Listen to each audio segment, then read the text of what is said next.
till you get my meals. I'm gunning for the money in the bank. Coming with a dank, scrolling in the tank, rolling with the gang. You sit and I on the sideline tripping. I go to the hole with the rock like Pippin. Yeah. I'm okay. What up, though? Welcome to the Woodward Heavyweights Live, WoodwardSports.com. I'm Eazy. That's my guy, Spin More Rax. Howdy, Pilgrims. Young Chris, Unky Nick. I'm John Smash that Wayne, like Pilgrims. button. Be a friend, tell a friend. Welcome to the first Thanksgiving, Pilgrims. If you're not a pilgrim, smash that like button. You know, If there's you are, actually do the a same. John Wayne Airport.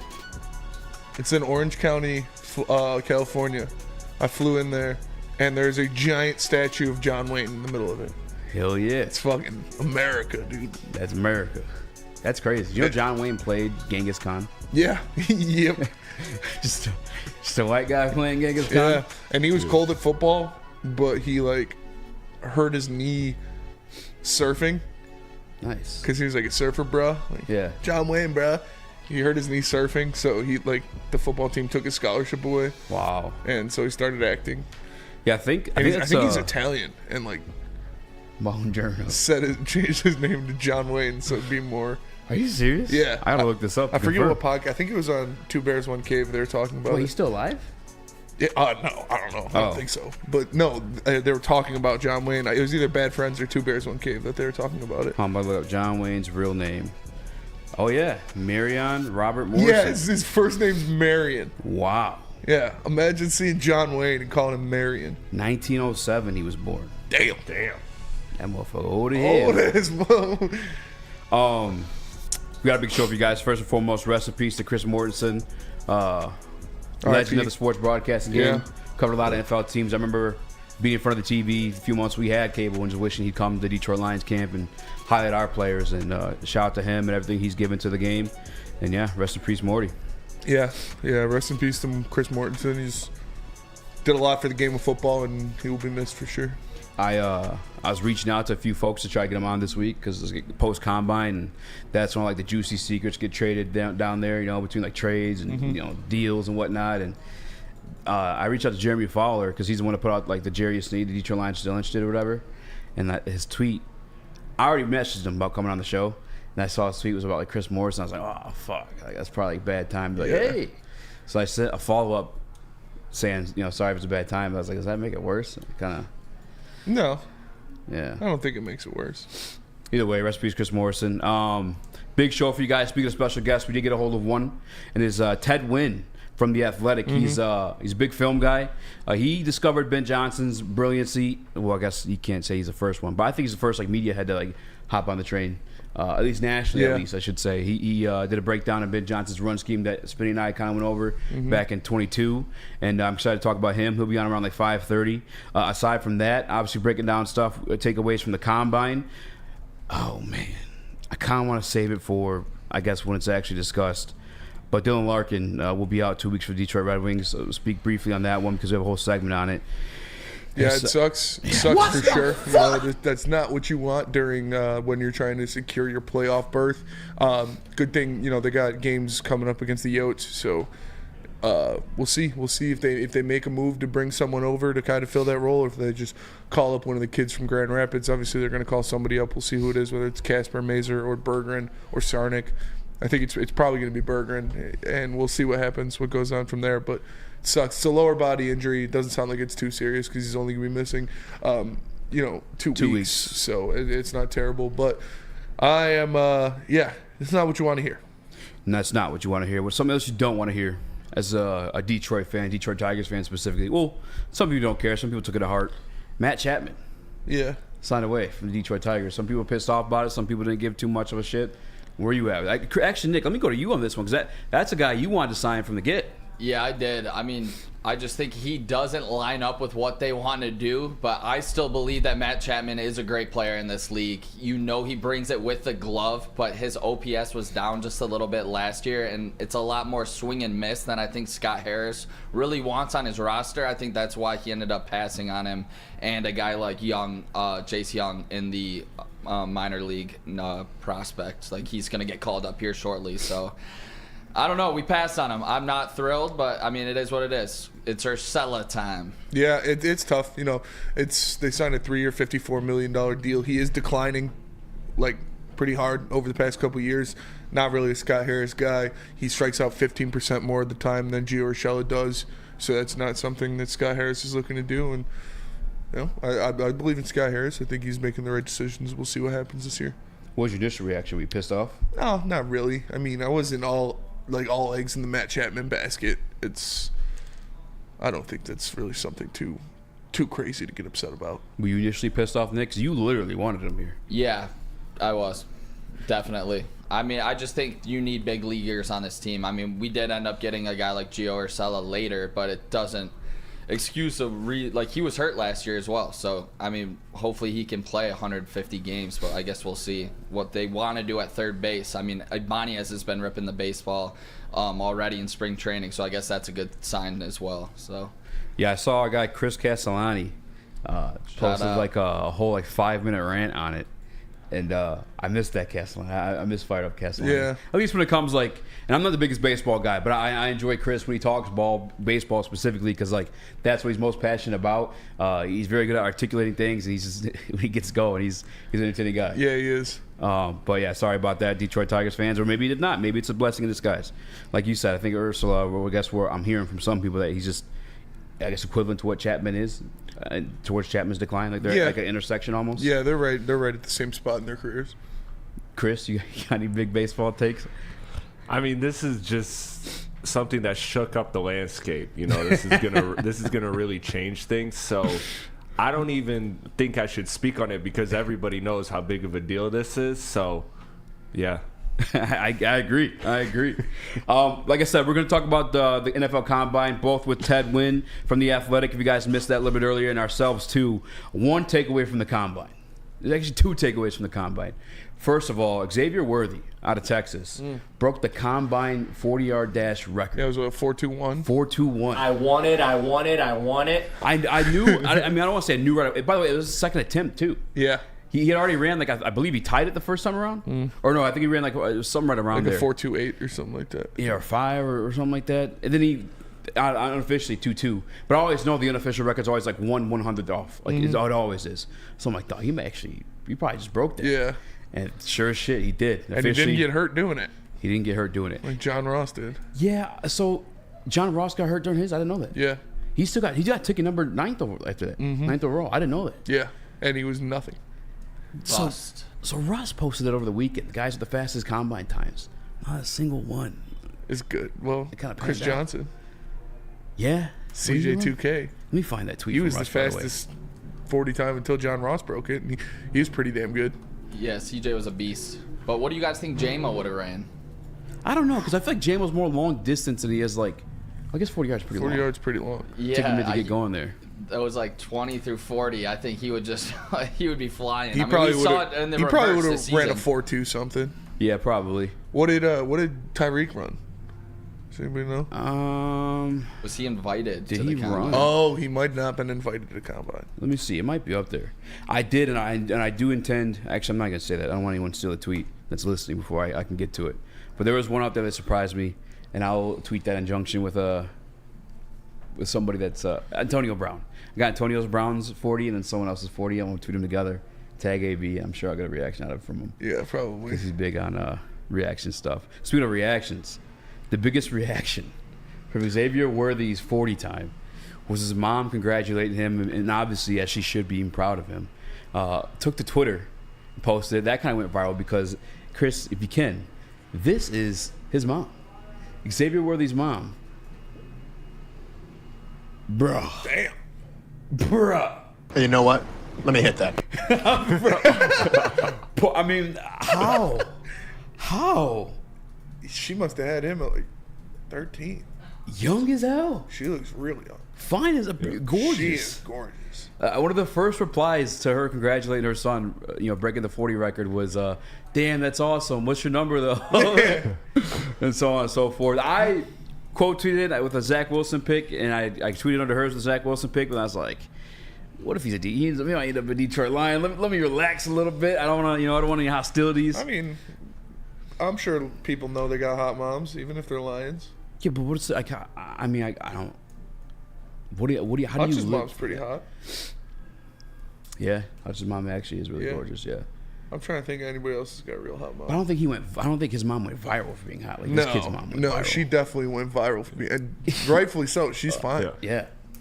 But how do you deal with that? You know what I'm saying? Because I guess you would have to at a certain point. Like you can't help your mom being hot. Yeah. And if she's gonna be hot regardless, you just gotta grow thick skin at that point. Yeah, you guys didn't have that one friend in your friend group? Oh, I did. Oh, for sure. I did. He come was on. so cool about it. That's what I'm saying. He must have just like, I don't know. The very first time I met this kid, mom. Shout out to my guy Nicky P. If you're listening, he's new from like downriver, and we go to his house like the first time ever. And his mom literally just came in from like a run, and she had like the crop top and like she had like abs. The sweat was dripping. We were just like. Literally, I'm not even joking. That was our reaction. We were like, he's like, yeah, it's my mom. We were like, hi. Yeah, I feel bad for my boy Robert. Shout out Robert if he is listening, because he's got 4 sisters. Oof. And they're all hot. Oh man. And his mom is hot. Oh fuck. Yeah. I spent a How'd lot of time. How do you handle it? Spent a lot of time at Robert's house growing up. like not just for that. We were really close friends, and he was like one of my first friends, but yeah, every woman in his family is a smoke show. Did you guys give him shit? Oh yeah. How'd he handle it? Yeah, he used to get angry. Yeah. My friend was the same way. He used to get angry about his mom, but then over time you just kind of like you kind of grow thick skin about it. Yeah. Yeah, twin sisters too. And oh my god. They were both hot, and Damn. I'm that's telling you, worse. 4 older sisters.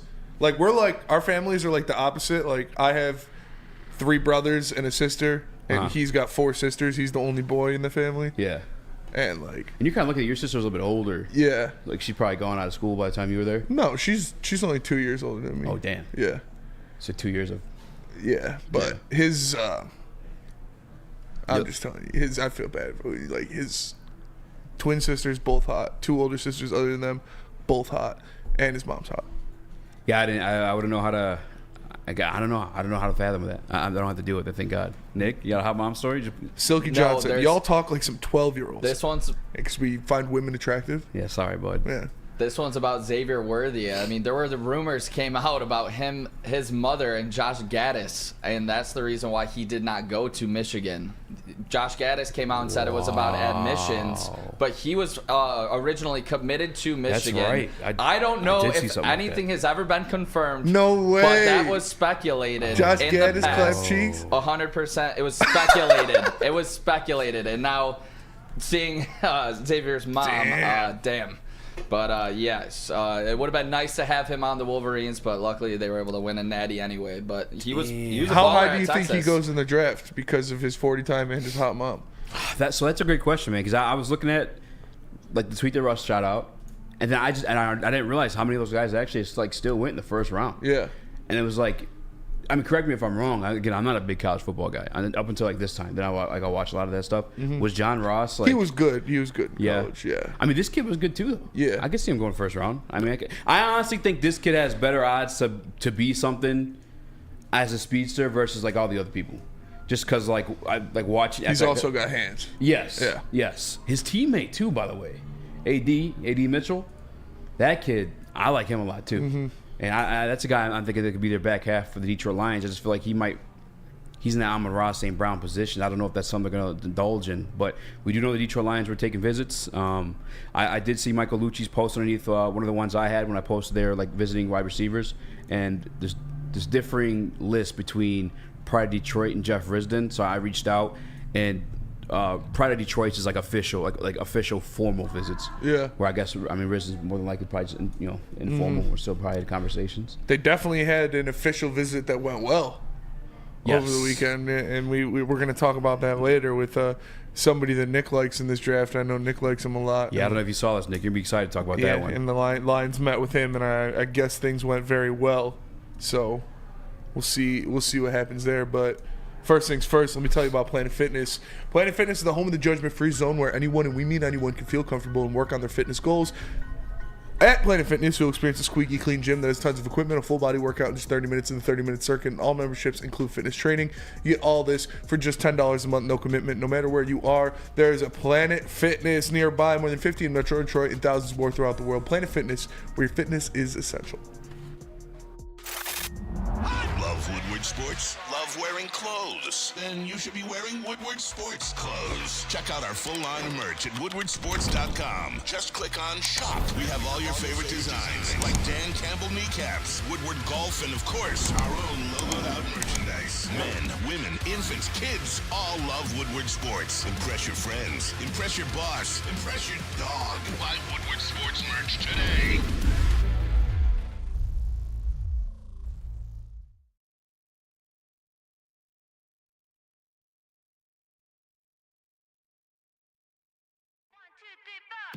Feel alive during Feldman Chevrolet's biggest New Year's sales event ever. Get the best prices on our huge selection of award-winning Chevrolets. Like this 2024 Equinox for $188 per month. Or this 2024 Silverado for $268 per month. It's the New Year's sales event going on now at Feldman Chevrolet, Michigan's #1 Chevy dealer. Every year, after a cold and dreary winter, Metro Detroiters come together for two things: Tigers baseball and the best damned party in the world. A new season of Tigers baseball is here, and we're bringing in the new season as only Woodward Sports knows how. Broadcasting live from the biggest party. It's the Grand Slam Festival at the Detroit Opera House. Come party with 4,000 Detroit sports fans, starting with Wake Up Woodward and rolling into Big D Energy. This is a party you don't want to miss, with Detroit's best DJs, food trucks, and of course, shots. Get your tickets now at GrandSlamFest.com. 21 plus. See you April 5th at the Grand Slam Fest. Are you tired of wearing the same old Detroit sports merch? It's a new era in sports wearables. New design, amazing appeal, the ultimate swag. Check out Woodward Sports' latest gear at woodwardsports.com by clicking the shop tab. They got hoodies, hats, tees, all guaranteed to turn heads. So head on over to woodwardsports.com and get you some brand new Merch. What up, though? Welcome back to World Heavyweights Live on Hey, it's sports.com. March. Buy some merch. March. It's nice as hell out today, too. It really is. It is. CBS Sports mock draft. Kyle Stackpole, March 3rd, 2024. Mock draft Xavier Worthy, 28 to the Buffalo Bills. The Athletic by staff. Mock draft Xavier Worthy, 32 to the Kansas City Chiefs. That was February 27th. This is for my man in the chat. Says, you guys are only talking about him because of his 40. How about you do some film instead of being Bleacher Report audio? Brother, you're not paying attention to the mock drafts as a whole. It's publicly available for you guys. Publicly available. I was talking about him because his mom's hot. That's fair too. You're not the only one who's talking about him because of mom. Yeah. But we shall see what he becomes. I think he has the best odds out of all those guys. What a baby. That ran those 40s and just didn't end up being anything in the NFL. You know what? John Ross did have a good second year, if I'm not mistaken, with the Bengals. I'm pretty sure he had like a 7 touchdown season or something like that. He was relevant for 1 year. I don't know if like injuries derailed him after that, but he was absent after 2021. I remember looking that up. But gotta get the rubbings in while we can at the beginning of the show. Spinny, I have a take, and I know you're gonna disagree with it, so I'm gonna hear you out. But the Detroit Red Wings cursed themselves with the patch. They put a literal garbage patch on their jerseys mid-season in the middle of a 6-win game streak. Not only did they go 0-2, but they're outscored 9-3 in those 2 games. And then following those 2 losses, they lose their captain for 2 weeks in the middle of a playoff push. You can say they're not cursed. I'm going to roll with that one until we're proven elsewise. Because Spitty, it's shit's not hot. I mean, they're still in the first wild card spot, so they didn't lose any ground on that. So they're still right where they need to be. They still control their own destiny. Do you want to see Dylan Larkin be out for 2 weeks? Obviously not. He's playing at a point-a-game pace right now, so you want to keep him in the lineup. But you got a tough matchup with Colorado coming up on Wednesday. But then you play the Coyotes twice and the Sabres twice in your next 5 games after that. So, like, you should be able to win those games even without Dylan Larkin. You play the Avalanche and the Golden Knights as well, which are 2 pretty good teams. But yeah, it sucks. It sucks having Larkin out, and hopefully he's back by the Islanders game. That would be nice. if he's back by the 21st, which is when they play the Islanders, you would love to see that because that's going to be a big game for playoff seeding. But I don't want to say you can like do it without Larkin in this next stretch of games, but you play the Blue Jackets, the Sabres twice, the Coyotes twice, and the Penguins. You got 5 baked-in wins here. So I don't want to freak out too much. I think they can go out there and they can win some of these games even without Larkin. Can you say there's ever like a baked-in win, though, in hockey? Yes. The Coyotes are baked-in wins. We almost lost. I mean, I guess that was like probably the biggest game for them to wake up for. But, I mean, the one to the Blackhawks just the other week, I mean, that was a close game. I understand if you're saying, you know, it's cursed because of the patch, and I'm not going to argue with you. You know, if that's your narrative, you want to stick by it, go for it. But you need some guys to step up, man. You're gonna need some guys to step up. I want to know who's taking over that 1C role. I don't know if they're just gonna put Rasmussen in there, if they're gonna bump Comfer up and put Rasmussen in the second line. If it was on me, I would put Veleno or Rasmussen as your 1C because I don't really want to mess with the chemistry that second line has. So we'll see. We'll see what happens. We'll see how they switch the lines around. I'm sure they're gonna bring up Johnny Burgers. And you got to go out there and get some wins. You got to keep winning for sure. But like I said, you're playing some subpar teams here in the next couple games, so you should be able to win those games even without Larkin on the ice. They don't spin. Some gotta go with the curse. We got to call. Who's the guy who dispelled the Detroit Lions curse with Peyton Manning? Jeff Daniels. Jeff Daniels. Whether we call it Jeff Daniels and Peyton Manning. We should have Jeff Daniels and Wayne Gretzky go and dispel the curse of the patch. It might need to be done, man. I mean, come on, Nick. Is you feeling the curse or what? What the hell's going on? Yeah, I mean, this is why that first game against the Islanders was big in my eyes, because we knew it was going to be such a tough game Saturday against the Panthers. Mm-hmm. That's why that Islanders game was big. And looking at the odds here, last Thursday, the Red Wings were minus 400 to make the playoffs, the highest that it's been all season. They currently stand at minus 280. So the odds are moving in the wrong direction, especially after the news breaks that Dylan Larkin's going to be out 2 weeks. Spencer, question for you, because I do like the idea of calling up Jonathan Berggren. Does this affect what they're going to do at the deadline, do you believe? No. Going forward here? No, I don't think so. I don't think Steve Yzerman's going to make a panic move and try to replace that at the deadline.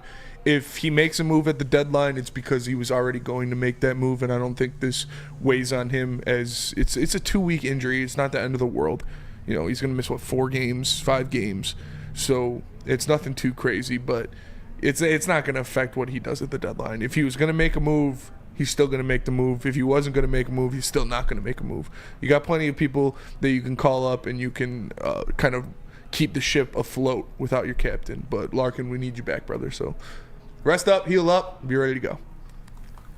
Curse, baby. I mean, I don't know what to do at this point.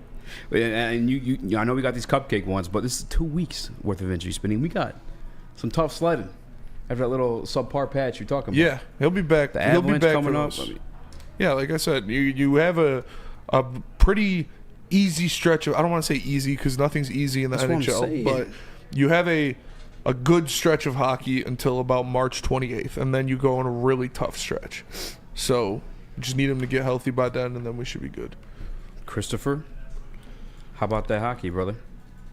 I mean, look, I called you out for being superstitious, but this one, how can you not be a little stitious at least? Yeah. Like, it does seem to perfectly align. And, Spencer pointing out the schedule does give me some confidence. But, yeah, I mean, this is why you don't trade the farm. This is why Stevie's been, reluctant to make those big moves, because he's building this pipeline that's going to have a lot of depth and a lot of versatility for these kind of situations. Because while this isn't a serious long-term injury, this is something that the Red Wings will need, because they are a team that is fighting for a playoff spot, so every game really matters to them. But Stevie Y has enough in the pipeline and enough in-house to be able to survive this 2 weeks, that plus the schedule. So I'm not too worried about it. Now, if I see this team for the next 2 weeks start to blow some of these winnable games, then that's when I start to turn on the concern. But as of right now, it's unfortunate. It's not what you want, but it's nothing that doesn't seem like it can't be handled. Are you? Be real about it too. Don't be a fan, and it's okay to be a fan. There's nothing wrong with that. And chat, I'm talking to you guys too. Is there concern with losing that wild card spot? No. No? No. The Red Wings are going to make the playoffs. Okay. Nick? Yeah, I'm not concerned with making it, but when we do make it, I'm a little concerned of what we're going to run into just looking at that Florida matchup on Saturday. Florida or New York? It was an eye-opener, and on it, at this point, give me New York. Keep me far away from Florida. I wouldn't want New York either. Yeah, New York's arguably better. Like, it's... you're not at the top of the division yet. You're not there yet. You're a wild card team for a reason. Those are the giants in the East right now, are the Rangers and the Panthers. So you still got a little ways to go before you're ready to compete with them at that level. And why is it that you're not worried about the wild card spot? It's just because of the subpar patch. You're just confident. Yeah, no, I'm games? confident this Red Wings team is a playoff team. They're a playoff caliber unit, and they're going to go out there and keep it alive. They're still in the first wild card spot. So I get Florida is good. Well, I guess New York's pretty solid too. yeah, they're the two best teams in the East by far. The Islanders?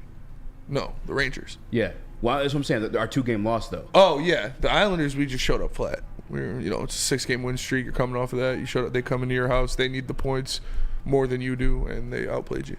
Exactly. The 6-game winning streak gives me a lot of confidence in this team going forward. That it has been a little up and down this season, but that showed me that they can win against almost anybody, any game. So having that kind of confidence in your team, I'm not worried about them losing the playoff spot, because even when games are less favorable, they've seemed to pull it out and still get W's. So we shall see, man. You guys want to head to break a little bit early, try to get Ted on? Yeah. All right, cool. Let me tell you about Lady Jane's. You can come to Lady Jane's Haircuts for Men for an award-winning haircut experience and register to win a trip of your dreams and all expenses paid suite for the 2024 NCAA tournament. That's right, no expenses spared for you and 5 of your best buds. Lady Jane's Haircuts for Men, open 7 days a week. Walk in anytime. It's wicked awesome. A ton of fun, a ton of sports, and a ton of man meat. Welcome to the Woodward Heavyweights, live daily 5 to 7 p.m. on Woodward Sports. Where's the most convenient place to get that big fitness energy? It's Planet Fitness. Join today for just $1 down, $10 a month. With over 2,400 locations and equipment for every workout, you can get in, get energized, and get going. And with free fitness training and most clubs open 24 hours, everyone belongs in the judgment-free zone. So join today for $1 down, $10 a month, no commitment, cancel anytime.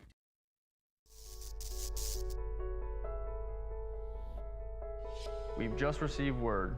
The world's cannabis supply has vanished. The public is outraged and has taken to the streets in response to this tragedy. The individual responsible acted alone, and we can only hope they will make things right soon.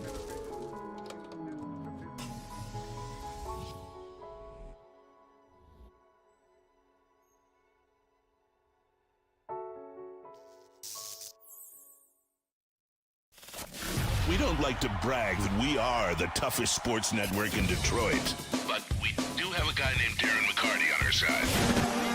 Woodward Sports. Every year, after a cold and dreary winter, Metro Detroiters come together for 2 things: Tigers baseball and the best damned party in the world. A new season of Tigers baseball is here, and we're bringing in the new season as only Woodward Sports knows how. Broadcasting live from the biggest party, it's the Grand Slam Festival at the Detroit Opera House. Come party with 4,000 Detroit sports fans, starting with Wake Up Woodward and rolling into Big D Energy. This is a party you don't want to miss, with Detroit's best DJs, food trucks, and of course, shots. Get your tickets now at GrandSlamFest.com. 21 plus. See you April 5th at the Grand Slam Fest. Since 1996, Feldman Automotive has been driven to provide a fast, convenient, and first-class car buying experience called the Feldman Advantage. With 18 locations, there's a Feldman dealership in your backyard. Visit FeldmanAuto.com to find the location nearest you. Catch Woodward Sports Network live from Feldman Chevrolet of Novi every other Monday. Welcome to World Heavyweights Live on WoodSports.com. I'm your boy Eazy, joined by my guys Spimo Rax, Young Chris, Nicholas Kohloff. Eventually, we'll be joined by Ted Nguyen of The Athletic to speak on the Detroit Lions and what they need to do to continue their rise to the Super Bowl and hopefully win a Super Bowl here soon, too. And some of the questions I want to ask him once we do get him online is I really do want to figure out what it is with the Detroit Lions defense. Yeah. Just because, like, the word film is literally in this man's, like, on X and or Twitter, whatever you guys want to call it. And I know he's a junkie. I know he's a nerd. I mean, he's one of the first people to go, oh, we got him right now? Well, here we are. Without further ado, here's Ted Nguyen from The Athletic. I appreciate you joining us, man. Hey, how you doing? Good, man. Good, man. I wanted to reach out to you because first and foremost, I love your love for our Detroit Lions, and I know you're big on film. And I just wanted to ask you, I guess, first and foremost, like with this defense struggling as it has been recently, do you think that's something more to do with personnel, or some of that with the X and O's and what AG's got going on? Well, I think as far as the X's and O's, I appreciate Aaron Glenn for just trying as many things as he could. You know, like he throws the kitchen sink at opponents, knowing that they're going to struggle on the personnel side. I mean, I think from a philosophy perspective, he wants to play man coverage.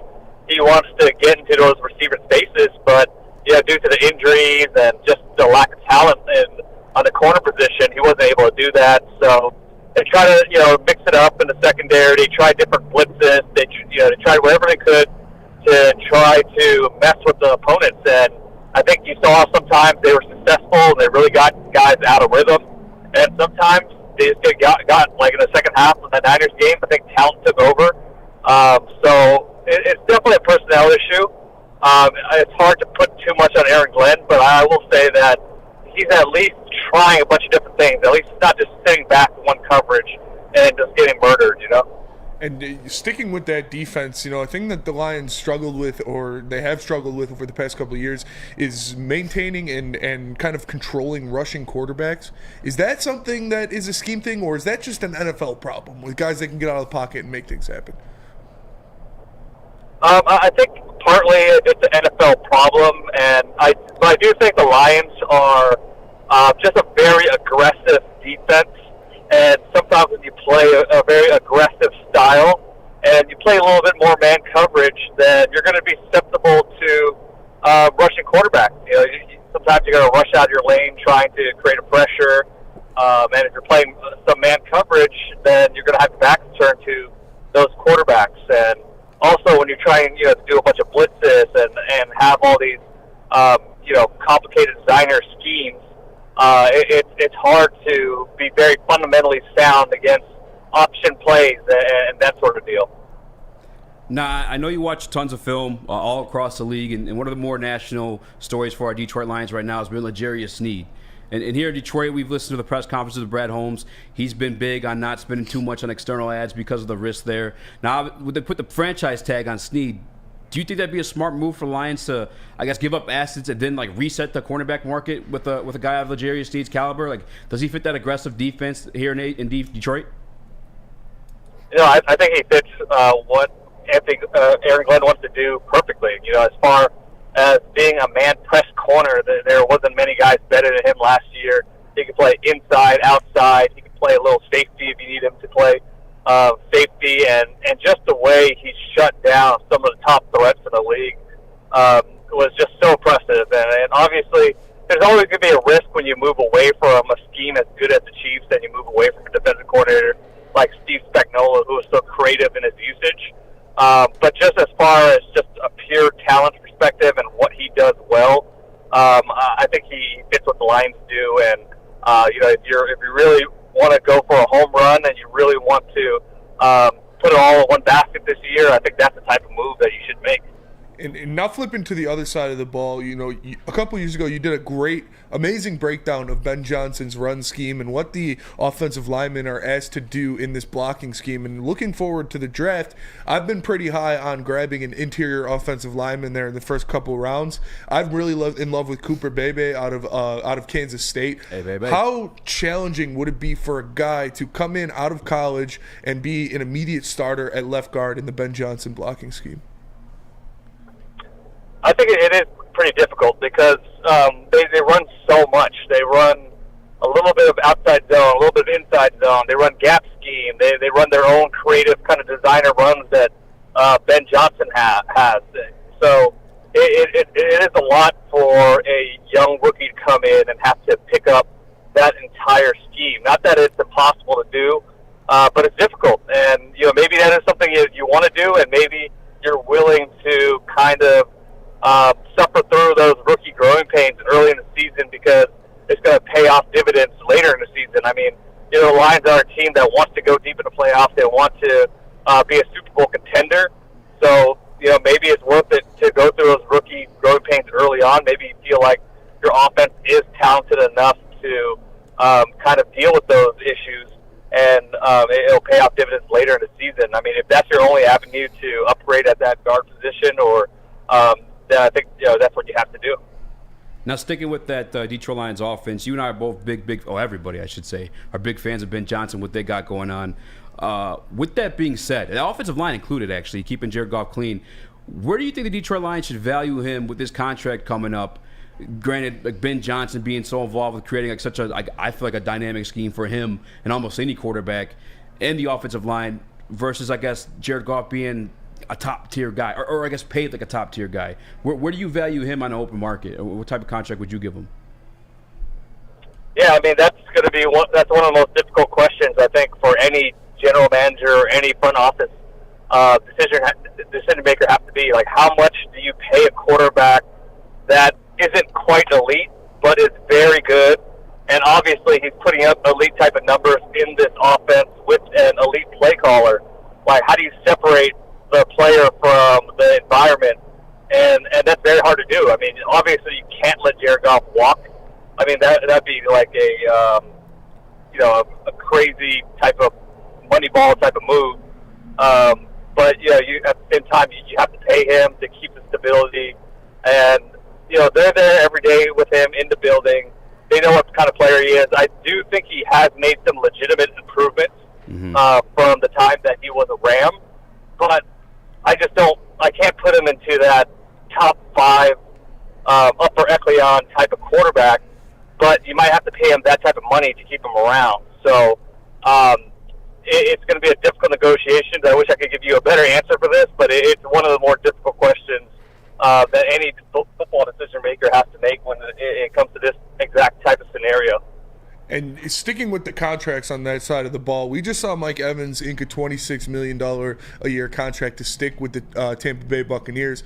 And Amon-Ra St. Brown is also in negotiations for a contract extension coming off of his rookie deal. This is a first-team All-Pro guy. Even as a slot receiver, as someone that haters don't value as much because he's not the downfield threat as some of these other wide receiver ones you see in the NFL, what do you see the salary range of Amon-Ra St. Brown in this next contract? Yeah, I mean, to me, he should be making Cooper Kupp type of money because he plays that role. And I think he could be just as productive, maybe not quite as productive as Cooper Kupp was last year, which was just, when he was putting insane type of numbers. But I think giving him a Cooper Kupp type of contract would make a lot of sense to me. All right, now for the fun stuff, because I read your piece last week on J.J. McCarthy, a couple draft questions following the Combine. I guess, where are you with J.J. McCarthy as a prospect following the Combine? And is it, I don't want to say gross, but is it weird that he may fall into that top 15? It is weird when, you're looking at it before the season and you're kind of watching Michigan a lot, and you just see Michigan don't pass, they're not passing the ball a lot. And it wasn't just because they were up big, and that was part of the reason why they didn't pass so much, because, by halftime, a lot of these games were already, the lead already ballooned to double digits. But, I mean, there were times, on second and long, they were running it a lot, too. They just didn't want to pass the ball a lot. But watching the film, I think, it's not because they didn't trust J.J. McCarthy. I think the Michigan pass blocking was pretty atrocious as well. They're a very good run-blocking team, obviously, but their tackles just got overwhelmed at times.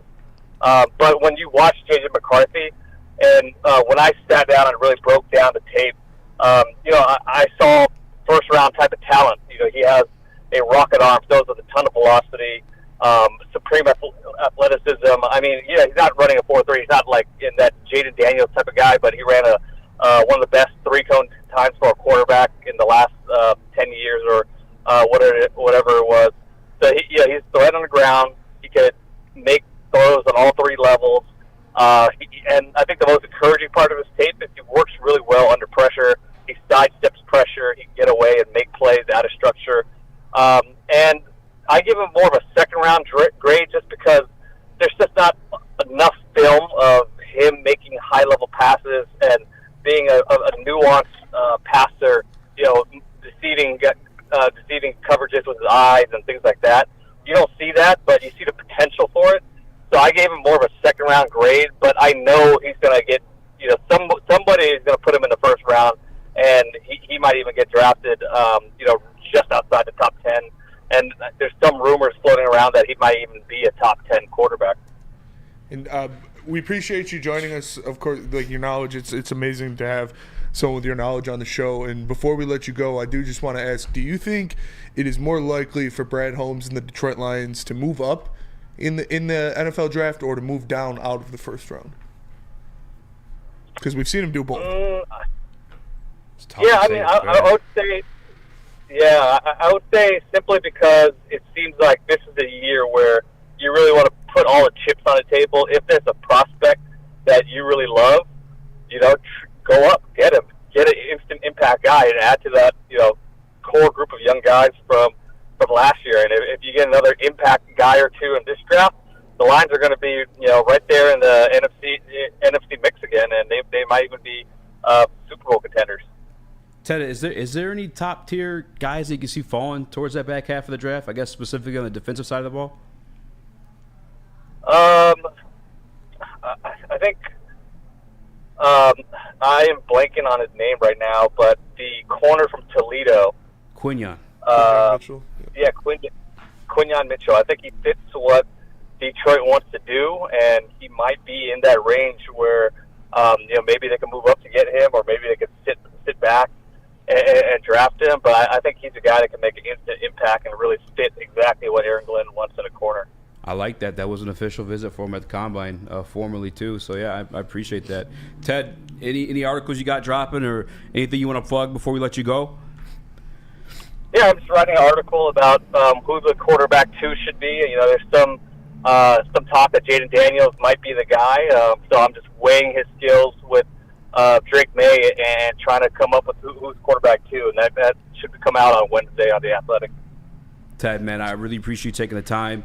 If you ever got anything cooking up for our Detroit Lions topic-wise, man, I'd love for you to reach out. I'd love to have you back on the show, man. Thank you. Thank you, man. No problem. Thanks for having me on, guys. Thanks, Ted. Awesome knowledge.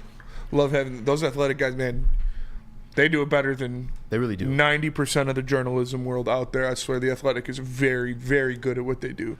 It's one of those things where honestly, if you're coming in as like if you feel like a novice or like you're not like top tier, like they break everything down within the article. Like the piece he did on JJ McCarthy, like there are like he has like film breakdowns or film moments in the article. You click and watch exactly what he's talking about, like what type of throw he's talking about, like which type of route, that because sometimes like even me, I'll be reading, and I'm not saying I'm like an Eazy or anything, but I'll be reading some shit and I'll be like, I don't even know what type of route or scheme that is, you know. And then, but with The Athletic, they'll have it broken down like within the article. Well, at least Ted does. And if you guys remember, Ted, we had his breakdown of Ben Johnson's run scheme on last year or the year before that, and it was just great to see him break down all the X's and O's out of it. So he's great. Tell us about Alta in the broadcast. I will tell you guys about Alta March 5th, guys. Turn up tomorrow. It's gonna be Darren McCarty, Neil Rule, KG, and the rest of the crew. They will be at the rest of the crew. You don't even say my name. Are you gonna be there? Yeah, I'll be there. Oh, you'll be there? Yeah. Because you said you didn't confirm it now. Yeah. Spin more racks. We'll be there. Make sure you guys pull up, man. It's at the Suburban Show Place out in Novi. Again, that's Darren McCarty. I'm sorry, I want to say Braylon Edwards, who actually saved a life this past week. That's actually kind of crazy. Darren McCarty, Neil Rule, Spencer Raxter, KG, Suburban Show Place from 11 to 1 p.m. Make sure you guys pull up. It's going to be a great time. You smell that? That's Brad Holmes cooking. And the off-season smells good. Woodward Sports. How would you like to win Not one, but 2 vehicles of your choice. One for you and one for your wife, your girlfriend, or your best bud. Get to Lady Jane's today for an award-winning haircut and automatically enter for your chance to win. Courtesy of Les Stanford Buick GMC of Ferndale. Lady Jane's, open 7 days a week. Walk in anytime. It's wicked awesome. Game is won in the trenches, and our big fellas don't mess around. The Woodward Heavyweights on Woodward Sports. Where's the most convenient place to get that big fitness energy? It's Planet Fitness. Join today for just $1 down, $10 a month. With over 2,400 locations and equipment for every workout, you can get in, get energized, and get going. And with free fitness training and most clubs open 24 hours, everyone belongs in the judgment-free zone. So join today for $1 down, $10 a month, no commitment, cancel anytime. What up, though? Welcome to Woodward Heavyweights Live, WoodwardSports.com. I'm your boy Eazy, joined my guy Spin More Rax. Hello, Pilgrims. Young Chris, Unky Nick. Let's go. Okay, Detroit Mario. Smash that like button. Be a friend. Tell a friend. Share the stream. It means the world to us. So, have you seen that Javi Baez is already in midseason form? Yes, I did. 0 of 12 with 6 strikeouts in spring training so far. Peace that. Sack fly today. Yeah. Sack fly Bum! today for Javi. Bum! 105 off the bat, I think. Worst contract in Detroit sports history. We'll bring that one back up in the back half of the He's show. a bum. I'll talk some Javi Baez if you'd like to. But before then, Spinny, I'd like to Get talk the about fuck outta here. the Detroit Lions cornerback situation. It's been rumored by multiple reports now, but I guess more prolifically, is that a word I'm looking for? From Jeremy Fowler of ESPN, that the Detroit Lions would be aggressive in the cornerback market, both in free agency and possibly a trade. Yeah. Well, Jarius Sneed officially hit the non-exclusive tag. Fuck, I meant to ask him about that. It's going to happen. I don't know if it's going to be L'Jarius Sneed, but I told you Brad Holmes is going to make a move. He told us that he basically came out here and said, I'm going to get a cornerback in free agency this year. He said that. Did he? He said free agency is where you address your needs. He did say that. And what are the biggest needs of this team? Cornerback. So he is going to get a cornerback in free agency. Whether he pays for one or whether he makes a trade and brings one in, I'd almost put it in wraps that Brad Holmes is going to bring a free agent quarterback or trade for a cornerback on this team for next year. I would guarantee it. He came out there and told us that you address your needs in free agency, not the draft. The biggest need for this team, unequivocally, is cornerback. So if he can't get his guy on the market expeditiously, if he can't get his guy on the market, he is going to make a trade and bring somebody in. He's going to bring a guy who's played in the NFL before to play corner. You don't put the biggest need on this team in the hands of a rookie. Yeah. When you're trying to win a Super Bowl. You go out there and you bring somebody in that's done it before. I don't know if it's going to be L'Jarius Sneed. You talked about liking Kendall Fuller. I'm good with that. If you sign Kendall Fuller and you got 2 2s out there, 222s. I'm fine with that. But I'd almost guarantee Brad Holmes brings in a quarterback in free agency or a trade. You mentioned putting it in wraps or putting it on wax or whichever term you want to use. I actually put it on Twitter this weekend that I will live on air eat 20 fucking nasty ass oysters. Dude, you don't like oysters? I saw it, yeah. I saw the You guys tweet. oysters? You like oysters? Yeah, I I'm an oyster love guy, oysters, yeah. bro. I'm a big seafood guy. Not a big seafood guy. No, I'm just kidding. I love seafood. If I could only eat one type of food for the rest of my life, it would be seafood. That is disgusting. Like one meat. There's just so much different seafood. So you will slurp 20 oysters on Come air. on, yo, if why we you gotta get- say slurp? It's how you eat them. But I'll do it with you, and I'll enjoy it. I'll do it as a I don't see a world where Brad Holmes gives up assets, competitive assets too. It's not like other teams don't want L'Jarius Sneed. Like he's a high commodity when it comes to the cornerback market, especially in this offseason where there's not that many free agent guys that you consider top tier. L'Jarius Sneed was probably the number one guy. Yeah. Outside of Jalen Johnson, he's probably going to stay with the Chicago Bears. I assume they have a fuck ton of money to pay him. I just don't see a world where Brad Holmes gives up assets to reset the market with L'Jarius Sneed, specifically after he got done telling us multiple times, not just Brad Holmes by the way too, Dan Campbell got on this as well, multiple times, they're not going to spend heavy on external ads. They don't see it as the cautious approach that they told you they're going to take again this year. Now, I see him acquiring a guy. I just don't think it's L'Jarius Sneed. I don't see a world with L'Jarius Sneed. I really you should don't. buy 30 oysters and we can each do 15 because I'll just eat them out of happiness. You don't like oysters? I'm not a big fan of little bit of oysters. lemon juice, a little dab of hot sauce. Suck that boy right on the shelf. This is getting great. I don't like. Yeah, we can change the subject right now. Good, man. So but good. I'll be willing to put that out there. And if it happens, I will do that live on air. I will. You sounds like you want to take a part of it too. Yeah. Well, whether I'll do it either way. We'll have the duality of man go down here live on the Woodward Heavyweights. I don't see a world where that exists. It doesn't make sense to me. Do I like L'Jarius Sneed? Yes. So I like the things I like to hear out of L'Jarius Sneed? Yes. You hear about Steve Spagnuolo. Thank you, Jesus. And what he likes to run on defense is like it's the similar situation as Ted Nguyen. Yeah. The heavy, aggressive man coverage stuff, that's what they like to do. They have the bodies for it. We don't. Obviously, L'Jarius Sneed would help us in doing that, but it's just not at the cost. It's not going to happen. You ever been to Caju Cafe? Well, we're done with the oyster stuff. Chris, you have a football comment?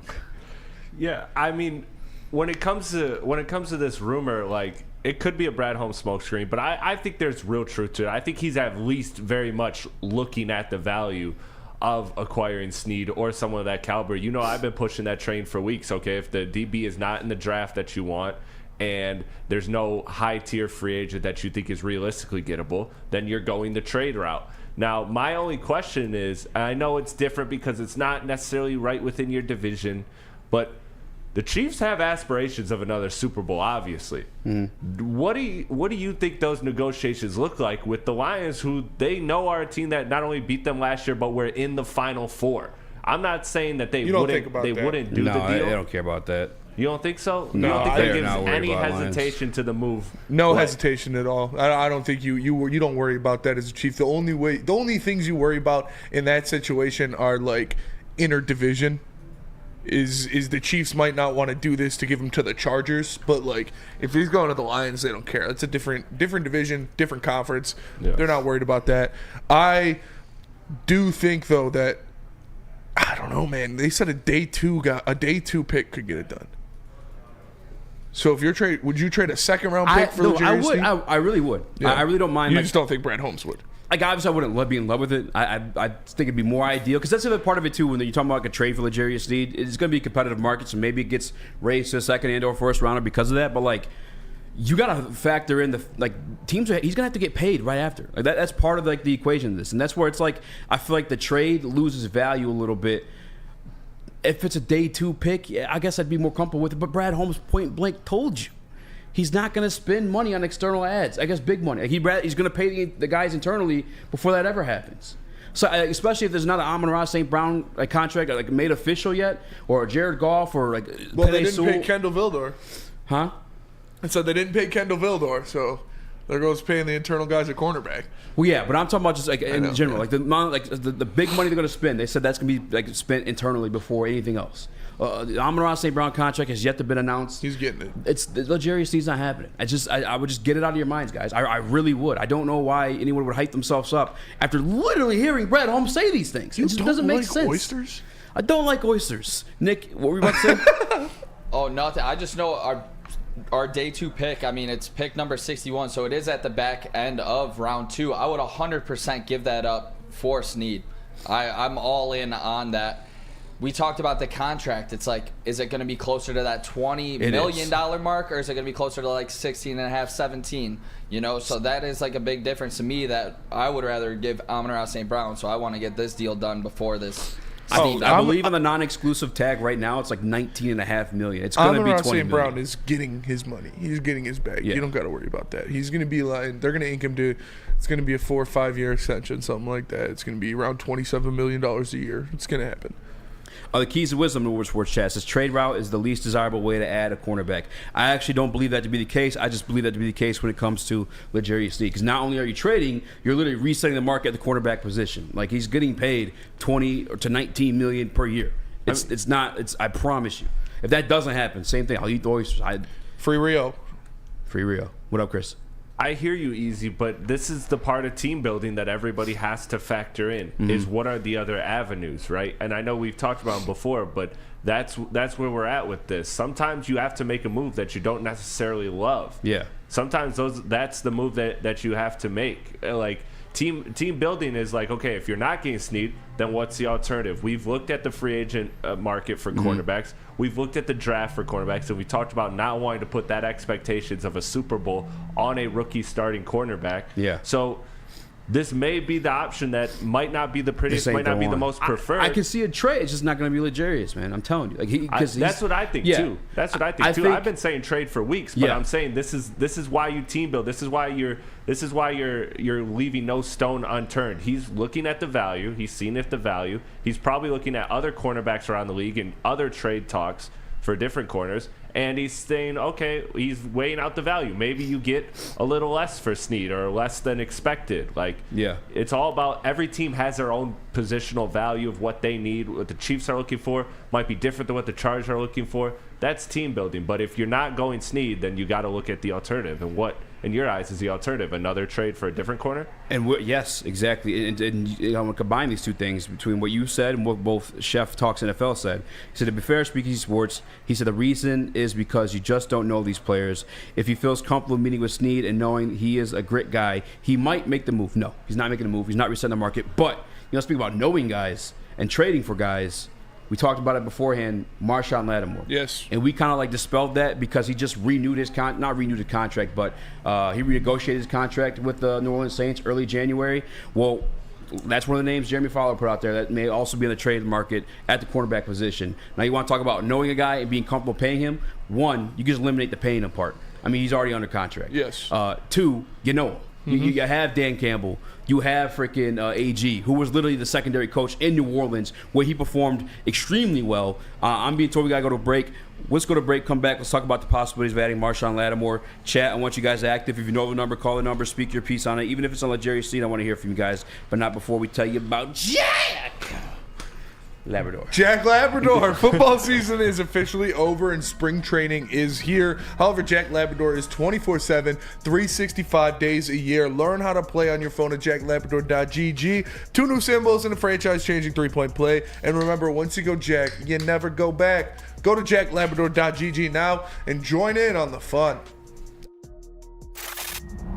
Love Woodward Sports? Love wearing clothes? Then you should be wearing Woodward Sports clothes. Check out our full line of merch at woodwardsports.com. Just click on shop. We have all your favorite designs, like Dan Campbell kneecaps, Woodward golf, and of course, our own logoed out merchandise. Men, women, infants, kids all love Woodward Sports. Impress your friends. Impress your boss. Impress your dog. Buy Woodward Sports merch today.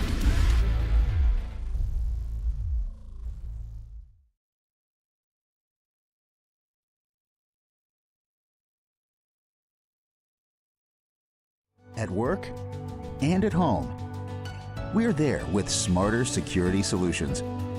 Featuring complete automation with customized alerts and more. For over 90 years, we've been the company that's been counted on to protect what matters most, all with personalized service and care. Right now, for a limited time, receive a free video device plus free installation with a new home system. Guardian Alarm. We protect Michigan. A ton of fun, a ton of sports, and a ton of man meat. Welcome to the Woodward Heavyweights, live daily 5 to 7 p.m. on Woodward Sports. Wake up, Woodward. Woodward Sports has a new morning show. Start your day with Woodward Sports. 8 to 10 a.m. Wake up, Woodward. Join Kool-Aid, Flannel Sam, Broder, JB, and KG every morning as they cover all of Detroit sports. Sports talk, banter, and live fan interaction, all on Detroit's #1 sports network, Woodward Sports. Woodward Sports! Smash that like button, guys. Please, it means the world to us. Be a friend, tell a friend, share the stream. We're the Woodward Heavyweights. I'm Eazy. That's been Morax. Hello. Oh, I was wondering what that was. Young Chris, a.k.a. Detroit Mario. Well, you're not Detroit Mario, but I looked at Nick. Detroit Mario, Uncle Nick, Nicholas Detroit Kohloff. Waluigi. Let's go. Let's go. Smash that like button. Before we went to break, we were talking about the possibility of external ads to the cornerback position. It's a guarantee. That's what he said. It's going to happen. It's just like who is that going to be? What caliber of player is that going to be? And if it's going to be an elite player, it's not going to happen on the open market. There aren't very many elite players on the open market. It's going to be via trade. And we talked about Marshawn Lattimore before the break, Spinny. Where are you at with him? I mean, we yeah, discussed it before. if that's Brad's guy, that's Brad's guy. We've talked about him being, or the coaching staff being very, very familiar with Marshawn Lattimore, where you have Dan Campbell and Aaron Glenn both coming from that Saints family. We know Marshawn Lattimore, when he's on, when he's healthy, he is a fantastic cornerback, probably a top 5 cornerback in the NFL when he's healthy. But that is the key. When he's healthy. Can he stay healthy? He hasn't been able to stay healthy the past couple years. So that is a pivotal part of them going after. We know Brad likes to do that for some reason. Like, go get injured guys. Go get guys that have dealt with injuries, guys that have a history of injuries, and bring them in here. But I wouldn't be, flabbergasted if he went out and got Marshawn Lattimore. Do I expect it to happen? No, I don't. You looked like the dude from Sugar Water. The guy from Men in Black. Yeah, Sugar Water. Sugar and water. Yeah, but I don't think Marshawn Lattimore is going to happen. It's a possibility, though. Like I said, if he doesn't get his guy that he wants, that he feels comfortable paying and bringing in long-term in free agency, he's going to trade for somebody. He knows this team needs a cornerback. They're going to bring in a cornerback next year. They don't have a cornerback. Your cornerback 2 on the roster right now is Stephon Gilmore. Yep. You're not going into a Super Bowl hopeful season with Stephon Gilmore being one of your starting quarterbacks. It's not going to happen. They're definitely bringing somebody in. Yeah, no, I am in the camp of. By the way, if the L'Jarius Sneed stuff happened, I'm not opposed to it. I just don't see it happening. I've just eliminated the thought process from my mind. But the guy that does make sense to me is Marshawn Lattimore, and the only hang-up. There's 2 hang-ups I see on him, and it's one, the injury history, which is there, and I cannot deny it. But he's only 27. I think those things will surpass. It's kind of like a luck thing. You can't really predict too many injuries, although when it comes to Emmanuel Mosley, probably so. That shit's tough, man. But another guy you can bring back for very, very cheap, and he ends up being like your CB2. You're probably in luck. Talking about bringing depth pieces, but Marshawn Lattimore, you don't have to reset the market with him. He's already in contract through 2026, and the older hang-up with him is he has a $30 million. Cap hit, it looks like, on the over the cap, and next year. However, if it's a post-June trade, if you go and hit that little tab there, that's going to drop to $20 million, which is right around the market for a top-end free agent or top 10 cornerback, which he is. All due respect, if you guys, I know Jeff Wilson's in the Woodward Sports Chat. He's a big Tampa Bay Buccaneers guy. If you aren't familiar with the Lattimore versus Mike Evans battles, they exist because Marshawn Lattimore is the caliber of cornerback that could battle with a Mike Evans for that to be a relevant conversation. Because typically with these top-end wide receivers, you're going to get got, regardless of the fact. If you have enough of a fight back or bite back to be a rivalry, that means you're a pretty good fucking cornerback. And by the way, again, in AG's philosophy, or I guess the back end AG's philosophy as the former secondary coach over there, what are you about to say? I was going to say, you're going to get got, but you got to get more than you get got. That's the facts. Yeah. But Marshawn Lattimore is of that caliber. The only holdup for me is the injury history. But again, he's already under contract. You don't have to worry about resetting the market with him. That $30 million cap hit, get that out of your head. That's going to drop as soon as that trade happens. They're going to pay the full guaranteed amount of it, talking about the New Orleans Saints, and then we're going to get the back half of it, and we're also going to get a CB1 in this situation. And then I'm still open to bring it back in Emmanuel Mosley. Can you imagine if he does pan out, I guess, and can stay healthy, and that ends up being your CB2, and then you have Cam Sutton who could play that nickel spot, and maybe move Branch back in the safety where you want Chauncey Gardner-Johnson, who's rumored to go back to the Eagles, by the way. I don't know if you saw that over the weekend. Yeah. But I'm all in on Marshawn Lattimore. What do you think you have to give up to get him, though? Probably a 3rd-round pick, I would say. I'd be cool with that. Similar to what Ramsey went for. I mean, maybe even less than what Ramsey went for because of his injury history. Mm-hmm. So maybe your 3rd or 4th-round pick is all it would take to get you a Marshawn Lattimore. Yeah, I see a couple comments, too. I mean, what do you think is actually, real quick, Nick, what do you think it takes to get Marshawn Lattimore? Probably that first 3rd-rounder from the Vikings. Oh, first. I don't know if it would. No, I don't think it would be the late 3rd. I think it would take probably the earlier 3rd-rounder, personally. And I like Lattimore, but it's just the 17 games in 2 seasons does scare me a little bit. That's fair. That's what the only pause I have on Lattimore is his health. So if he came back and obviously played a full season, I would love this move, but you just can't. You don't know that, so it is a little bit risky. There's a couple of names I saw in the market, too, that I guess I want to get to. Stephon Gilmore, I'm seeing a couple comments on out of free agency. Where do you guys – I mean, he's 33 years old. That's like right around that time if a guy start to decline. You think he's still got it in him to play that man defense that AG likes to play at 33 years old? Stephon Gilmore? Stephon Gilmore? he got one last ride in me. So, like, I mean, yeah, I think he can. Especially if you'd have to tweak that defensive line as well. Cause I don't know, man. He's obviously not as good as what he used to be. Yeah. He's not a defensive player of the year caliber anymore, but he's better than what we got. Yeah. So I wouldn't be mad at any affordable. warm body at cornerback is an upgrade from what they got right now. That's fair. Comment from Chase Aimley in the Woodward Sports chat. The Lions want to add a veteran cornerback. Kendall Fuller checks a lot of boxes for this team. Biggest two are tackling and price. I agree 100%. Yeah. Initially, when you hear Kendall Fuller, you think of like burnt toast. You start to smell it even a little bit. But when you go and actually look at the numbers, he's actually did kind of all right. Yeah. On a bad defense. He's probably tasked with doing a lot more than what you expected out of him because the defense was so bad, despite how many people they have out there. But Kendall Fuller, again, price-wise, it makes sense. You talk about that. We talked about it like last week too. I think it was Thursday or Friday. But like the versatility. Versatility. Is something this organization values. From Malcolm Rodriguez playing linebacker and fullback to freaking Will Harris sticking around for God knows why. It's the versatility was why. Well, L'Jarius Sneed, I'm sorry, not L'Jarius Sneed, but Kendall Fuller also offers you that. He's played nickel. He's played safety, and he's played an outside cornerback spot. And again, I think this defensive line the pass rush in general is going to get better, which is going to help these cornerbacks by itself. Maybe that's wishful thinking, but I'm really confident in Terrell Williams coming in and working with the pieces that we have. I'm confident that Broderick Martin's finally going to see some snaps and eat blocks and give Aiden Hutchinson a lot of opportunities to go and get the quarterback. Since PFF's been measuring pressures, I think it's from Brad Holmes Bulge on Twitter. Hell yeah. It's only been Micah Parsons, Aiden Hutchinson, Max Crosby, and two other elite names I can't think of off the top of my head right now to get the amount of pressure that Aiden Hutchinson has. TJ Watt was in there. TJ Watt. So it's like if you get a Broderick Martin in there to eat those double teams and Aiden's in those one-on-one situations, they're going to turn to sacks, and that's also going to in turn help out the cornerbacks too. So even if Kendall Fuller is not the CB1 that you want to see, he can get you to the dance. And there's other names too. That's just the one on the open market. A guy I saw trading for is Carlton Davis. Jeff Olson still in the Woodward Sports chat. I don't know if he is or not. Maybe he can speak on him. I saw last year at 2 interceptions, 9 pass deflections, 52 tackles. He's a solid cornerback. He won a Super Bowl with the Tampa Bay Buccaneers a little while ago too. That's a guy you could look at. I think there's tons of guys you could add on the other side of the field, and you can make it work. I mean, for Christ's sakes, we went to the NFC Conference Championship with Kendall Fuller. Bro. Yeah, Kendall Vildor. Vildor, yeah. Like I said, it's not. Thank you.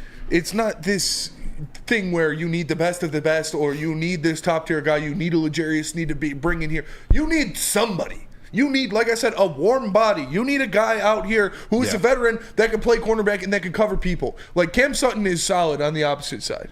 He's not a cornerback one. He's not this lockdown guy, but he is solid on the other side. If you bring in Kendall Fuller, that's basically bringing in Cam Sutton from last year. Yep. So you have two guys out there that are solid, and that's a hell of a lot better than what we had last year. So making the jump from Kendall Vildor to anybody, like no disrespect to Kendall Vildor, you went out there and you did your thing. Like with the talents you have at your disposal. Yeah. But the jump from Kendall Vildor to a guy on the market who's not perceived as elite in Kendall Fuller. Yeah, I keep fucking that up too. Is huge. That is a huge jump, and that does a lot for your defense. So we're not asking you to bring in Darrelle Revis or to bring in the second coming of Deion Sanders, but bring in somebody who can cover somebody. That's all we need. Yeah, and to be honest too, you want to talk about like giving away that Nick, you were talking about giving away pick 29. A younger name that I feel like would make sense, and because this team does not have any first-round picks, and this team is fucked themselves worldly, is the Carolina Panthers and J.C. Horn. I feel like that's something that's probably like pipe dreaming it, but I feel like that one makes a little bit of sense. You want to talk about like grabbing elite guys or younger guys. I mean, you have to pay him at that point. Eventually probably reset the market with him, but I like J.C. Horn for pick 29. I mean, there's tons of, I guess it'd be Band-Aids. And outside of getting Lattimore, I guess I'll throw Sneed in there. I don't think it's going to happen. But outside of Lattimore, Sneed, and Horn, and unless there's some recommendations in the chat, realistic ones, anything else is really just like a Band-Aid.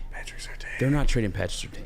They're just That'd be great if they did. But with J.C. Horn, he's played 22 games in 3 seasons. So talk about injury issues. Yeah. Keep me away from J.C. Horn. Yeah, I saw the injury for Lattimore. One of the injuries for Lattimore was like a bruised rib or a broken rib or something like that. The other one was like an ankle. But I don't know if there's like injury. Those are injury-prone injuries though. It's like a broken ankle, like that fucking sucks. That happens. And, and like broken ribs, like those aren't like injury-prone injuries to me, I guess. You know what I'm saying? If it's like a nagging hammy or something like that. Shit like that. Like we witnessed with DJ Chark or Jeff Okudah too. Like those are the type of guys I'd say injury-prone. I guess you throw in Emmanuel Mosley there too. And again, I hope they bring him back. I don't care what no one says. They can bring him back on a 4-year or $4 million or something like that. Like I'm here for it. $4 million? 4 ain't shit. Jesus Christ. For a guy coming off 2 Achilles? Yeah, a guy that has 2 ACLs. 2 ACLs. Yeah, no thanks. I'll give him $1 million. I'll give him. You can if you're coming back, it's the veteran minimum. 4's the max. How about that? No. 4's the max. No. It was a lacerated kidney. That's not like an injury-prone injury. How does like that, you know what I'm saying? Like that's like a goddamn. You know what I'm saying? Lattimore was? What was the kidney? Lacerated kidney, says Chef Talks NFL. For JC when they Horn? stabbed Tyrod Taylor's lung so they can start Justin Herbert. Oh yeah, punctured. Yeah. His own training staff took him out, dude. That was crazy. Oof. That was rough. I'm down to carry on the conversation. We do have to go to break here, though. Read a couple comments from Woodward Sports Chat. Maybe tell you guys some of the takeaways we had from the Combine, but not before Sneed tells us about Big Boy. Big Boy.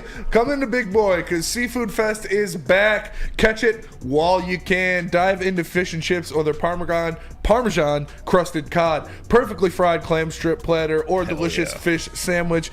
A Big Boy must try is the new mango iced tea, the ultimate complement to their popcorn shrimp Alfredo, or shrimp stir fry. Every day is a fish fry Big Boy. And don't forget the all-you-can-eat shrimp and seafood buffet on Friday nights at your local Big Boy.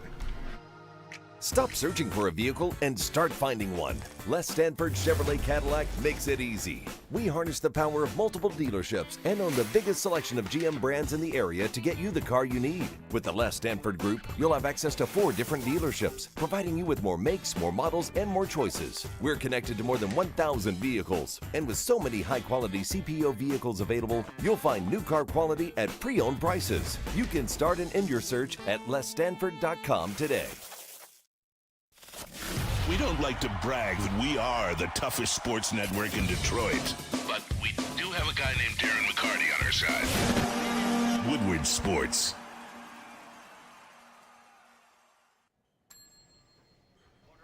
Big Boy Seafood Fest is sailing in with a fresh catch of favorites.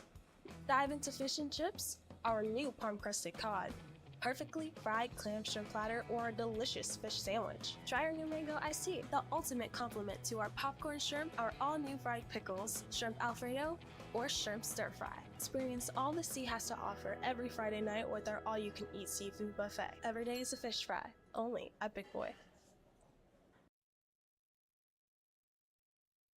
Give your pet the best. Premier Pet Supplies, hands down, Michigan's best pet store. Same prices at all the conveniences of the online and big box retailers, with one major difference: family and locally owned and operated for 30 plus years. Over 60 brands of food with nutrition experts to help you. Same day, local curbside home delivery. Premier Pet Supply. Give your pet the best. www.premierpetsupply.com.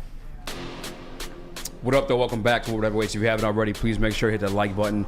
5-star review on all podcast platforms. I'm Eazy, SFM Morax, Young Chris, Nicholas Kohloff, a.k.a. Detroit Mario. Let's go. Somebody asked who's the guy on the right. If we're looking at the screen, who's on the right?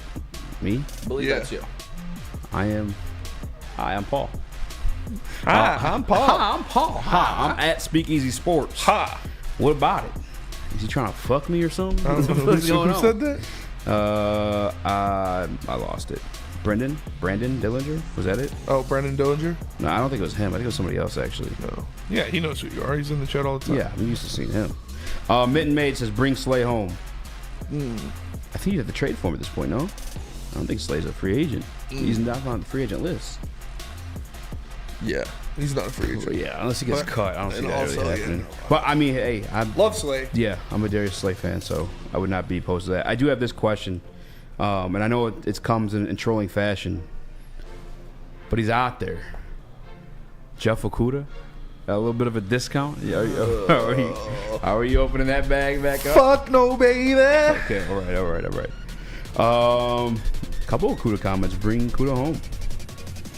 Bring Okudah home, said Detroit Supremacy. Everyone loves a good redemption story, right? No. Lucky Belafonte says, why are Lions fans and media talking about Emmanuel Mosley's 2 ACLs scream retirement?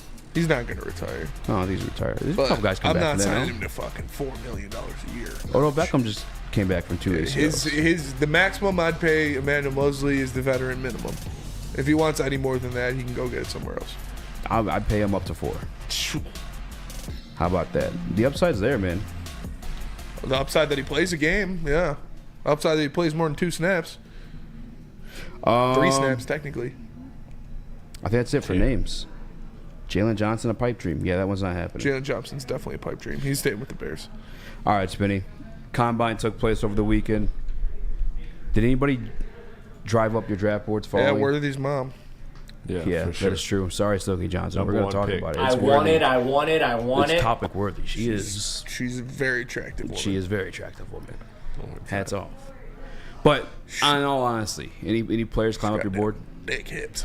I love the hips. Oh yeah, you are a hip guy. You're a hip and thigh guy. I'm a hip. To be honest with me, I like she's got to be pretty. Hippopotamus? I just want pretty. I want to be able to look at you. Yeah. Yeah. Yeah, what she sees. Yeah, what she sees. No, hard pass.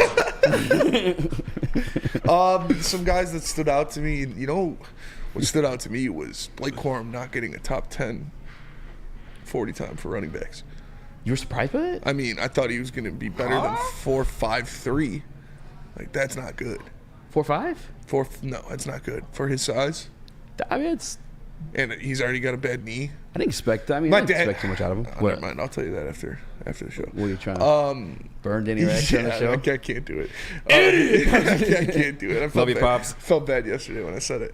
But what would you say? Because he was talking about, like, he'd rather have Blake Corum than Craig Reynolds. Oh, okay. And he was, like, talking about where he'd draft him. I was like, I'm not using that pick. Oh, I'm not using that pick on a third I mean, I'm string not opposed to running it. That was a social media post by us, by the way. Would you rather have a Blake Corum over Craig Reynolds? Yeah, but not where. No. Where's he going? Honestly. Where's he mocked at? I would say late third, maybe. That's something like third or fourth. Maybe late third. I wasn't surprised by his 40 time by any means. If you saw him play, I mean, he is more of a physical. He lost kind some of that kind of back. You sound like a Spartan with that, says Booner. Shut up, Booner. No, it's just, he'll maybe be a 3rd round pick, and I'm not using a 3rd or a 4th round pick on a 3rd string running back. There's no chance in hell you do that. Yeah, I don't think we should. Not do a that. fucking chance.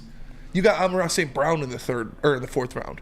You don't use that pick on a guy who only sees the field in case someone gets injured. Like, no thanks. Yeah, I mean, I don't think a 4.5 is bad, and he's more of like a bruiser anyway. Yeah. So I wasn't too surprised by that one. Great vision. Yeah. I don't know. I'll tell you what I was He's more of a surprised by. bruiser. I don't know if he's going to be a bruiser in the NFL. He doesn't have the size to be a bruiser in the NFL. Yeah, actually, you want to talk about Michigan? Well, I guess you can't say Michigan made, but guys that played with the state Roman of Michigan. Wilson? Well, no. He looked pretty good. He had a good combine. Keon Coleman, 4.6. Yeah. That was rough. Yeah, it's not great either. But But he had the fastest slants. Yeah. He had the fastest in routes. the drills. He hit like 20 Yeah. plus miles an hour during the drills. So you saw that too? Yeah. Yeah, so they did a thing. So obviously your combine numbers, but then there's like NFL Next Gen, and Keon Coleman had a top 5. Everything else when it comes to like running the routes. And that's like the Amon-Ra St. Brown. Amon-Ra ran a 4.6. You know what I'm saying? But when it comes to like route running, obviously he's fucking about to get paid $30 million or like close to $30 million. It's like the 40's not the end all be all. I don't even like. If you're looking at a guy like Xavier Worthy, who you're going to have out there on those 9 routes, then like, yeah, like you care about that guy's 40. But the Keon Coleman, no, like I'm not asking him to go and do that. You know what I'm saying? Steve Wild says your Michigan hate blinds you. No, it doesn't. No, he's going to be This the 3rd or team 4th would rounder. never draft Blake Corum in the 3rd or 4th round. Not a chance. If they didn't have Demont. If they didn't have Demont or Gibbs, maybe. Like, yeah. They just drafted a running back in the 1st round, and he wasn't even getting RB1 snaps. Like, if he's in the 4th round, I that's wouldn't be not going to surprised. happen. Could I see them getting a running back in like the 6th or the 7th round? Maybe, but why would you do that? Why would you draft a 3rd string running back in the 3rd or 4th round? That's just stupid. I can see it happen if it was like 4th round. I wouldn't be surprised like then. Maybe with that even like the 2nd, 3rd round pick. I don't think it would be. I don't think it's like out of like, For the Lions? Yeah, I wouldn't be surprised. Dude, I With would Brad. be extremely surprised. What the fuck? Are we smoking crack here? Why- Why would you use a 3rd round pick on a 3rd string running back? That would be the dumbest thing you could possibly do. I don't care if it's Blake Corum. I don't care who it is. If he's not going to be your 1st or 2nd running back, why the fuck would you use a 3rd round pick on him? That's nonsense. Well, because you only have Montgomery for. I think this might be. No, you got him for 2 more years. And maybe again, running backs, their bodies get banged up, but he might even be the same at like this following year. I wouldn't be surprised. I would be extremely surprised. I see him as more of like a 4th round pick. And he's got so much mileage on him. That's the thing. Because like, similar situation with my man from Minnesota, we signed to our practice squad this year. Help me out, Moheem Ibrahim. Mo Ibrahim. Yeah, like he's good, but a fuck ton of miles on him. You know what I'm saying? He went undrafted. I wouldn't be surprised. That's all I'm saying.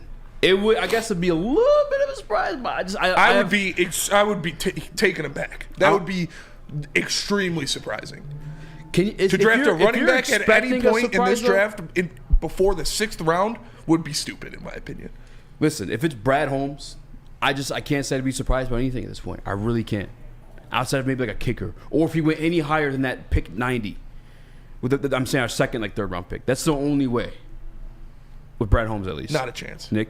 I don't think they're going to draft Blake Corum just because running back is the last of our needs right now. But speaking of needs, this one's kind of arisen like recently, and it's wide receiver. We don't know about Josh Reynolds coming back, and we've speculated at last Friday about some of these top wideouts. Another Michigan guy in Roman Wilson. Are you guys looking at him at all after running a 4.39? Unfortunately not. I thought Roman Wilson I like Roman Wilson. I thought he had a very good combine, but we need a big receiver. We need an outside X. And Roman Wilson, he's a great player. I think he's going to have a great year. It was my same kind of thing with Jaden Reed last year.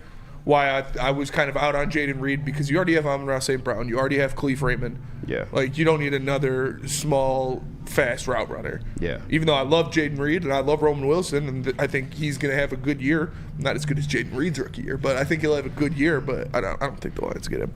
Yeah, for me, and he's not going to be there unless Brad wants to make the move up, but like Brian Thomas Jr., I think he had the 2nd fastest 40 out of the receiver group. I don't know what he officially. I know like beforehand he was like 6'4". I think he got measured at 6'2".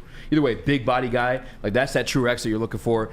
I think Roman Wilson will be good. I think Roman Wilson would be phenomenal. I think almost any receiver works in this Ben Johnson offense, Ben Johnson offensive scheme. But I think they're looking specifically for an X. Going off their official or formal combine visits, I mean, those are the type of wide receivers they met with. And I have the list in front of me here. I just refreshed it. And actually another guy climbed on my board a little bit there too. Xavier Leggett, Brian Thomas Jr., Devontae Walker. Those are the type of like body types that I would look at the Detroit Lions grabbing at wide receiver. And that's nothing against Roman Wilson. That's nothing against A.D. Mitchell. But as great as I think those guys will be, I just don't see Brad Holmes taking them unless it's like a true BPA situation that like picks, the 2nd round. It's like, I can't really pass up on a guy like this at this position in the draft. Said no on A.D. Mitchell? He's 6'4", dude, and he runs A.D. Mitchell 6'4"? Yeah. Are you what? Donnie Mitchell from Texas? He's 6'4"? Yeah. No fucking way. Yes, he is. He's 6'4", and he ran, what, a 4.3 something? He's 6'4". Yes, 6'4", 196. I gotta get this confirmed. What the hell? If he's 6'4", that changes everything. Yeah, I mean, I see on here. What's the actual combine measurement though? I mean, I guess he's still 6 foot something. That fits what they're looking for. 6'3" plus. Official combine measurement? Yeah, I didn't see the official combine. No. 6'2", 205. Bam. I'll throw him in there too. And to be honest with you, 6'2". The combine numbers he put up. Yeah, he's a freak. Yeah, I wouldn't be opposed to that one at all. Jameis, when Jameis was on the Barstool, I think he's on Part of My Take, and he was talking about Texas receivers. Yeah. Or receivers near water or whatever it is. I don't know. Jameis, if he doesn't already, that man needs his own podcast. He is. I fucking love Jameis Winston, dude. He is so funny.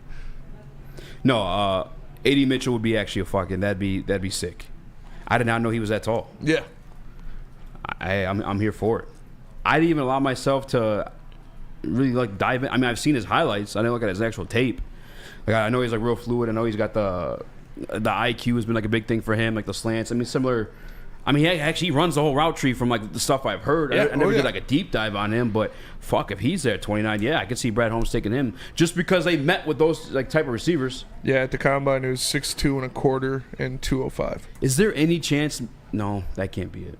I was going to ask, is there any chance he's being with these wide receivers because of the contract situation with Amon-Ra? Like, just like, hey, we're prepared. No. You know, but none of these guys fit the Amon-Ra bill. They don't fit like what he does for this offense. Mm-hmm. So I can't see that being the case. When we get back, I'll actually talk about the guys that rose up my board or who I'd like the Detroit Lions to take after the combine, but not before You tell us about Guardian Alarm. Guardian Alarm offers you customized solutions from real experts. Their professional technicians take the time to recommend security and automation solutions specific to your needs. They also have 24/7 professional monitoring. You can call them anytime, day or night, and know a Guardian Alarm team member will stay on the phone as long as needed. And of course, they have technology backed by people. Your safety and security deserves technology. It's been proven to work, and people who have been proven to care. So call them at 1-800. Stay out. That's 1-800. Stay out. And let them know Woodward Sports sent you.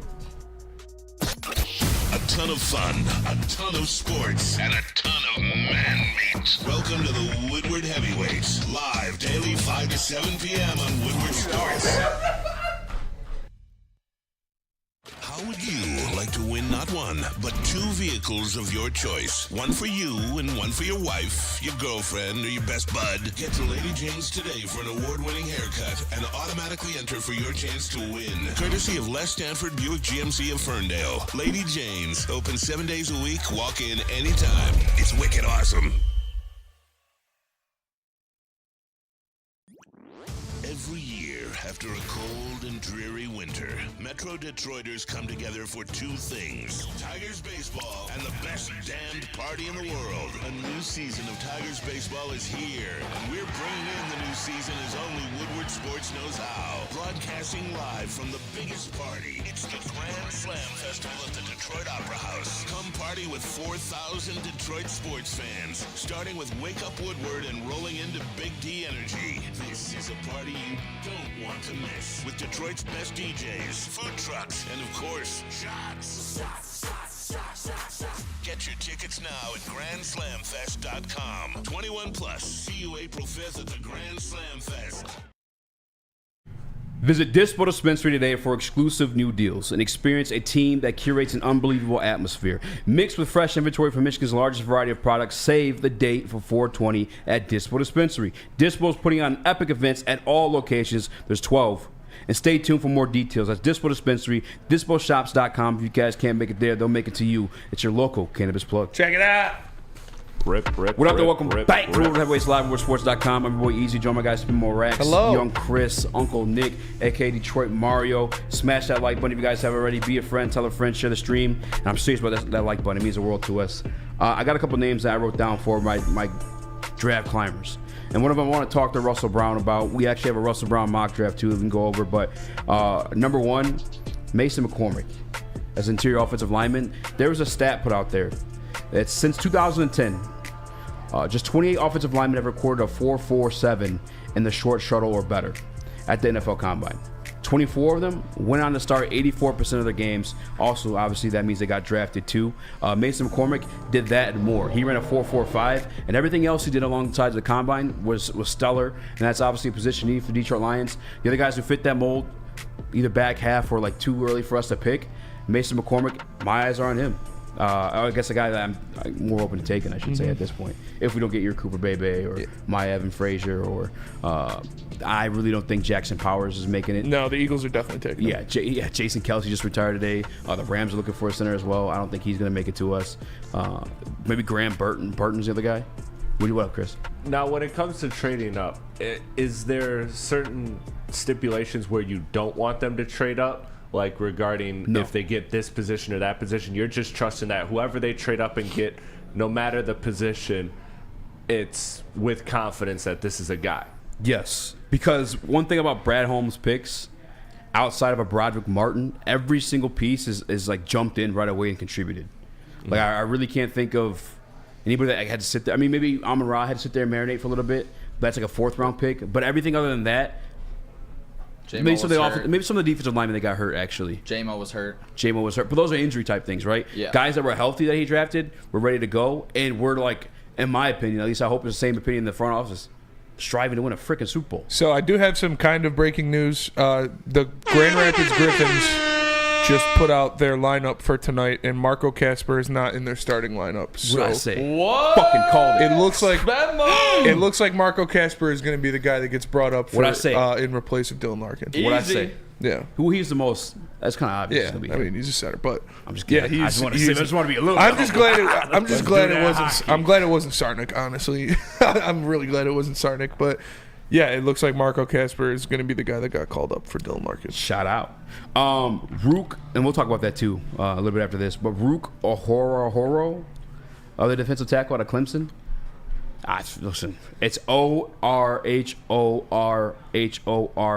What? Yeah. You want to give it a try? Let me see it. That Let me see it on paper. It's towards the back half of the. You got terrible writing too. It's a O. It's O's and R's and H's. How can't really screw those ones up. You're actually kind of good with the enunciation, so yeah. Orhorhoro. It's one of those ones. Rook. His first name's Rook. Yeah. Dude, what a fucking name on this guy. 295. Let me actually pull up his Rook combine Orhorhoro. Because he was... Orhorhoro.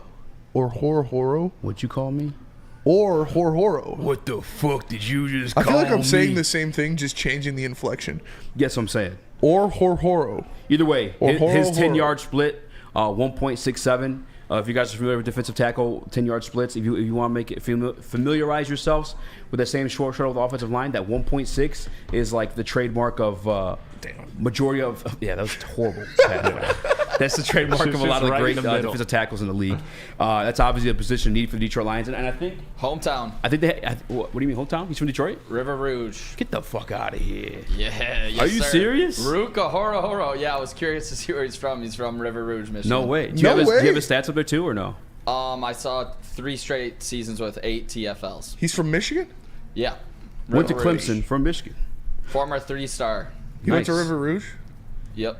They got a good program, River Rouge. Braden Fisk, another guy driving up my draft board. Now with him, I want to have a conversation with, and I guess I had to lean on Russ for this one or someone like that. But like, is it a fit next to Aleem? Because like I said, I feel like we need like a block-eating defensive tackle more than anything. But those two guys up my combine board. Byron Murphy I've always been in love with, but there's no way.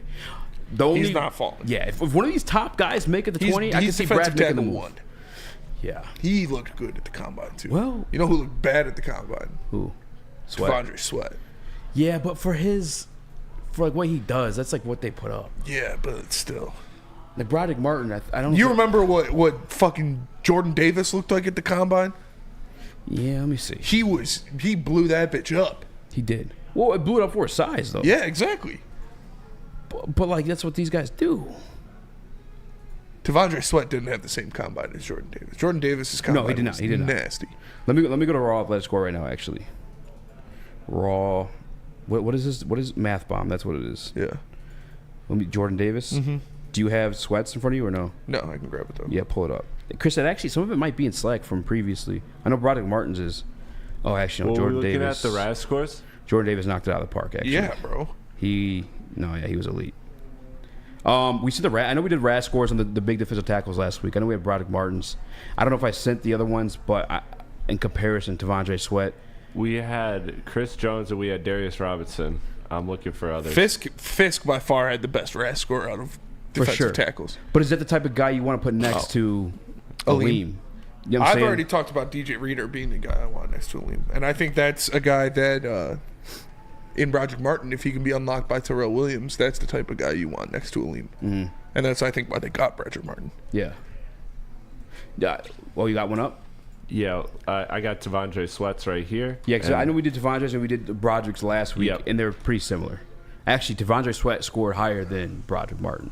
But obviously, Brad Holmes still took Martin. And it's because guys like that, you're not looking to do all this amazing shit. Yeah. You just really need them to eat blocks. You know what I'm saying? Eat it for Hold lunch. your gap. If you come with a little bit of pass rush, which I think Devondre Sweat does, that's the plus in it. But you also need to rotate these guys. And here's Broderick. Yeah, it's even worse.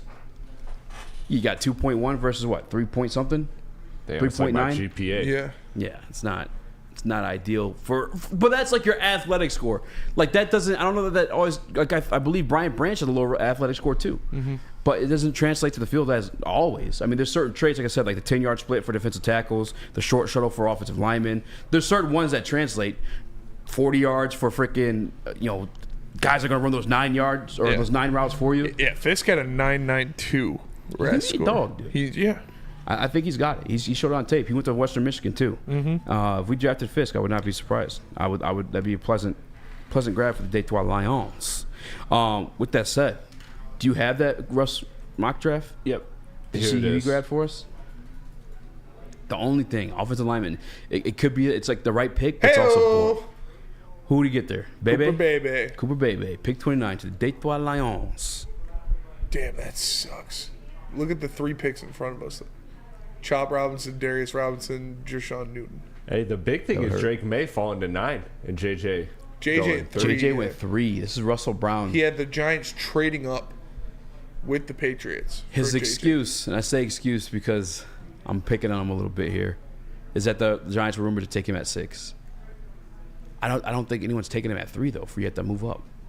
The Patriots might. I don't know. I mean, why wouldn't you take Jaden Daniels? Jaden Daniels went 2. Well, because here's the thing with JJ, the Patriots. Jaden Daniels went 2. Oh, Jaden Daniels went 2 in this one. I can't see it. It goes Caleb Williams, Jaden Daniels, JJ McCarthy. Damn. He's not high on Drake May at all. Jackson Powers Johnson to the Rams at 19. Eagles got Nate Wiggins at 22. See, for me, in my humble opinion, and this is actually due to like someone who sent me a little message on the side too. If anyone that Brad is interested in at 20 and up to 29, he'll make the move to grab. Because you're also not giving away too many picks to go and do that by the way either. Terrion Arnold at 13. I thought he'd be higher than My that. boy Cooper getting disrespected out here. Yeah, last pick of the first round, Cooper DeJean. Don't like the Bears getting Dallas Turner to pair with Montez Sweat. No, I hate that. I also hate the Packers getting Cooper DeJean too. Like I really, that would suck. I'm not gonna lie. I don't think he's gonna play corner, but even as a safety, I think he'd be elite. Do the Vikings even have a pick in the first round? From Lucky in the chat, Cooper Beebe at 29 is a reach. What do you guys think? That is a reach, I think. I don't know. I don't think it is. You would not take BB at 29? No. Easy? No. So listening to like some of these interviews, the like media interviews, I should say, when they ask these guys like who's some of the toughest like offensive linemen you face, Byron Murphy, who is like DT1 in this draft class, or by some, because you like Johnny too. He said it was Cooper Bebe. I know his numbers didn't measure as like what a lot of people want, but like I could see him. I mean, he ran a 5.03, I think, like that. So it's pretty good for. But you're not looking at 40 times for your offensive lineman. I mean, for a pulling guard, you are. I don't know. You're not. He's not running 40 yards to pull. He's running 10. Oh, you know what? I do have a nice video or a nice clip from Ruka He might Worrell. with the way J-Mo breaks, the way our I'm probably gonna tweet it out a little bit later for the Silky Johnsons of the world. But Ruka Worrell, this is against Florida State, by the way, too. There's a pulling guard running up on him. Fucking annihilated him. Yeah. You're talking about you have a 300-pound man, like with momentum headed towards you, and Ruka Worrell just fucking, get the fuck out of here. Actually, I might send it to Chris. We come back with that break. Johnny Newton, though, and maybe we tease this one a little bit, because I just want to get Nick's reaction. We're going to talk about that. All right, you want to go break first? Yeah, then? Johnny Newton had something to say about his interview with the Lions, and we'll get into that next. But first, let me tell you all about Les Stanford. What happens when you run a great business for over 50 years? You expand and offer more products to more people. That is exactly what Les Stanford did by adding Les Stanford Buick GMC, the same great service that customers have come to know and trust on Woodward Avenue, just south of 9 Mile. Check out Les Stanford in Dearborn today and find the brands you want at lesstanford.com. Les Stanford. Find new roads. We don't like to brag that we are the toughest sports network in Detroit, but we do have a guy named Darren McCarty on our side. Woodward Sports.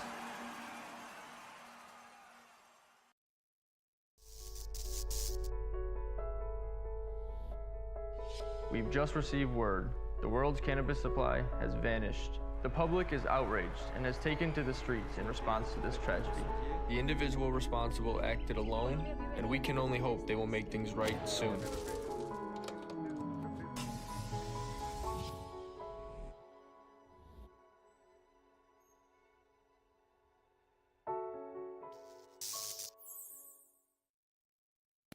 Game is won in the trenches, and our big fellas don't mess around. The Woodward Heavyweights on Woodward Sports. Merch. Head over to woodwardsports.com, click the shop tab today, and get you some brand new merch. If you want hoodies, hats, tees, all guaranteed to turn heads, head on over to woodwardsports.com and click the shop tab today. Look at this. It might be the one after this. Bro. Is it on a replay? Yeah. All right, watch this shit. This is a just polling guard. Bam! Get the fuck out of here. Get out. It's a polling. Was that a guard? Yep. Yeah. Did he blow his assignment, though? That's a good question. I mean, he didn't make the tackle, but he didn't make the tackle, but he held his. He freed the blocker up. Yeah, he made a header run inside. Because normally you just avoid the edge when you're doing a pull. Smack. Yeah. That guy was running. Yeah, I don't know where the fuck the kid grew up at. I'm sorry. When I looked at his combine numbers, I looked at the tape. I don't give a fuck where he went to high school at. I may look into that a little bit later. But it was Michigan. It was Michigan, River Rouge. Into that. Oro. He's got aura. I was going to... Either way. Speaking of defensive... I was going to sing a song, but it didn't match at all. I would have sounded like a cousin. It would sound like a seal. Oro.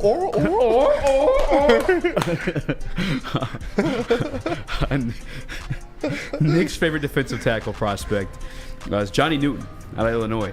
And this is a quote from him, and I couldn't find the interview, or at least didn't have the time to watch it. Quote about the Detroit Lions. They fuck with me, and I fuck with them.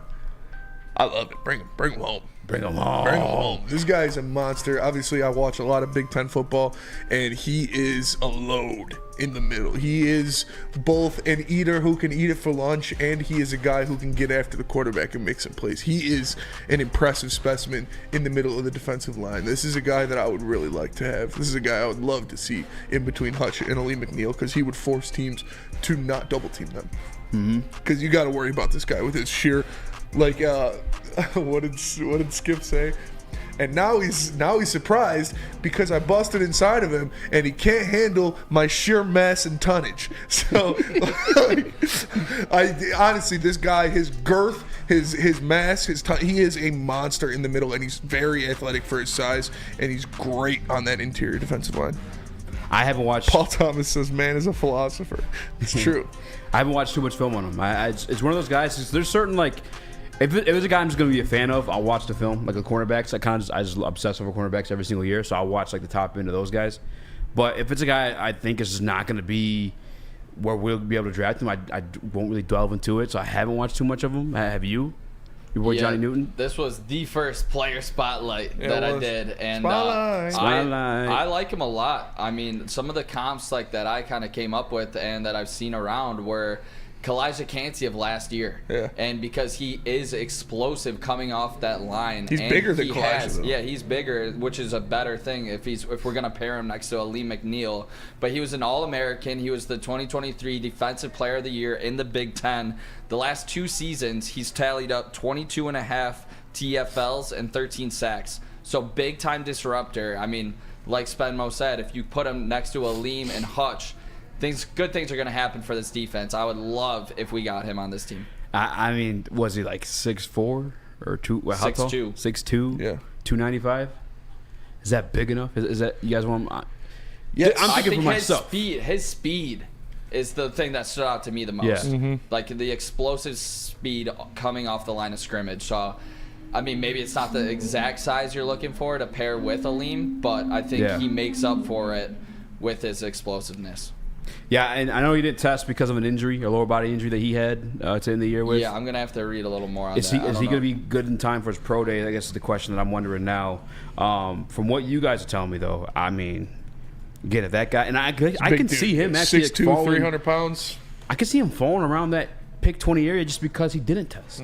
Just because there is an existing injury there. And I mean, 6'2", me personally, if you're talking about a guy that could like moonlight as a pass rusher too from the interior, Moonlight, that 6'2", that gives you that leverage. You know, I'm talking about like the Geno Atkins of the world. I mean, Aaron Donald's got a little bit of it. Like if you could stay like that lower center of gravity, and you just got that fucking fat bottom on top of it. We had Coach JB on the show. He said one of the first things he looks at when he's looking at defensive linemen, they're big fat asses. Terry loves a guy with a fat ass. Hey, if he's got that and he's got the lower center of gravity, that pairs well for me on the defensive line. Shout out T-Foss. I haven't seen him in a while. Yeah, shout out T-Foss. Well, we saw him at the Super Bowl, but that's a while. A month ago. 2 months ago. Almost a month ago, too. You're right. Brandon Fisk, 6'4", 292. I'm just saying. Yeah, I feel like those interior guys, I'm talking about the block eaters, you want like 3 and up. 3'11", 330. Damn, this is a banger. You know what I'm saying? What's his name? Vita Vea. Vita Vea's a big boy. Vita Vea's a big boy. Dexter Lawrence, big boy. Sexy Dexy. But those guys are all like 3+. Yeah. I mean, he's 300 pounds. Who? Oh, these guys? Yeah, Jersey. 295. I mean, 295 is Popeye's biscuit away from 300. Like, I mean, I'm sure he could do that's it if he still wanted to. like I don't like Booger McFarland. Like what he does. Why? I don't know. He's just not.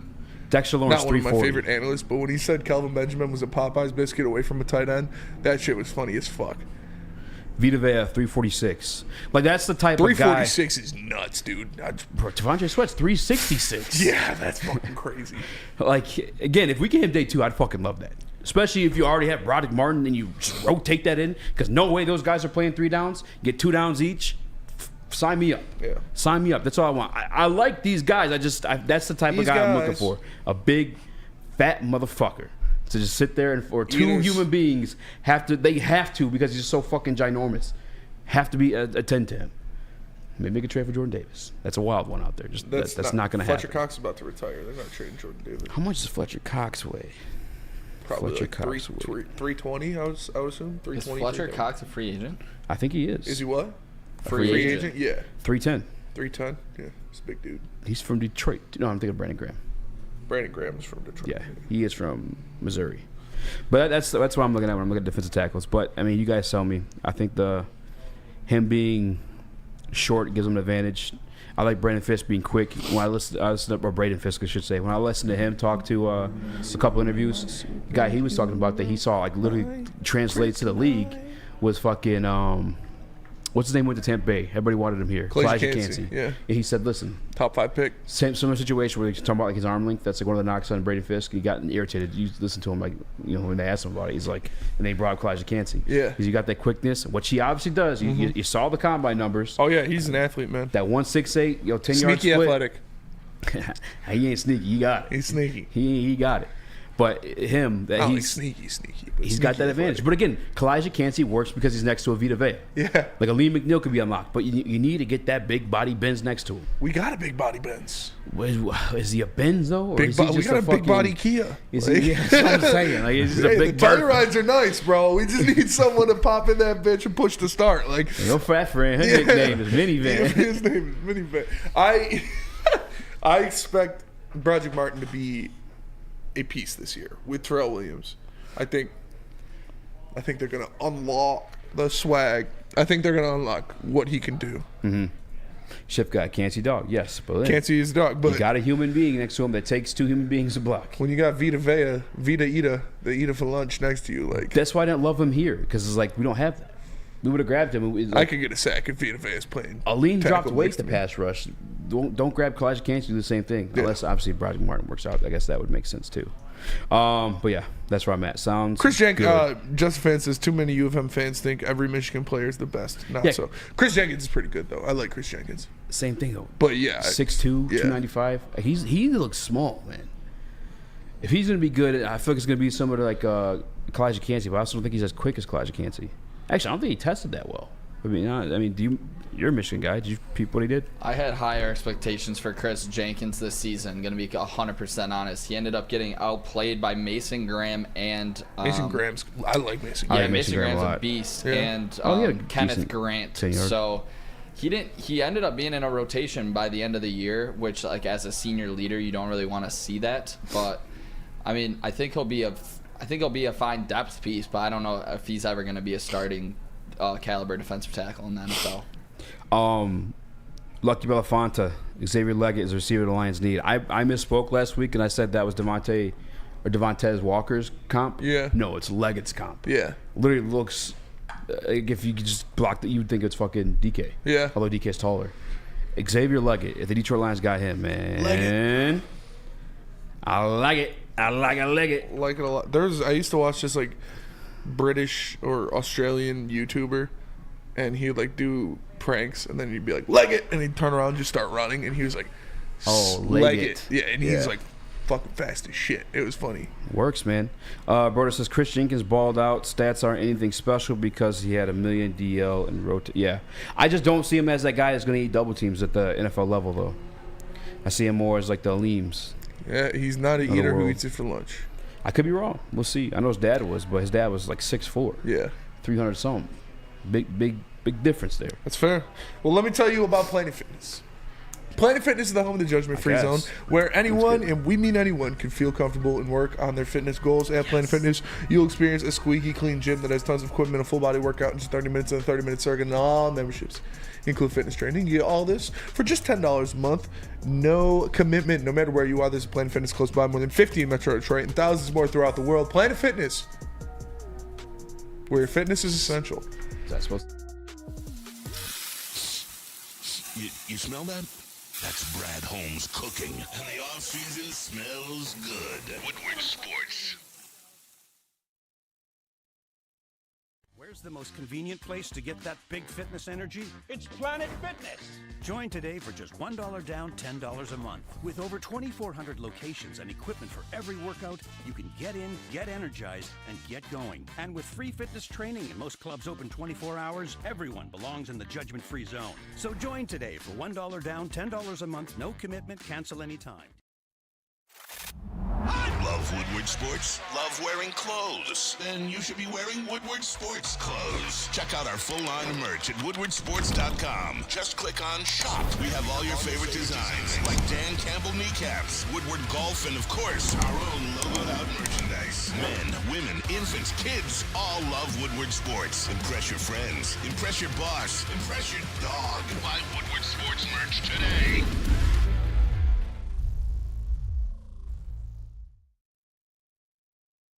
Swiss insurance is the best insurance. It's a good news, bad news thing. The bad news, insurance rates are going up across the board in Michigan. The good news is Swiss Insurance is here to help.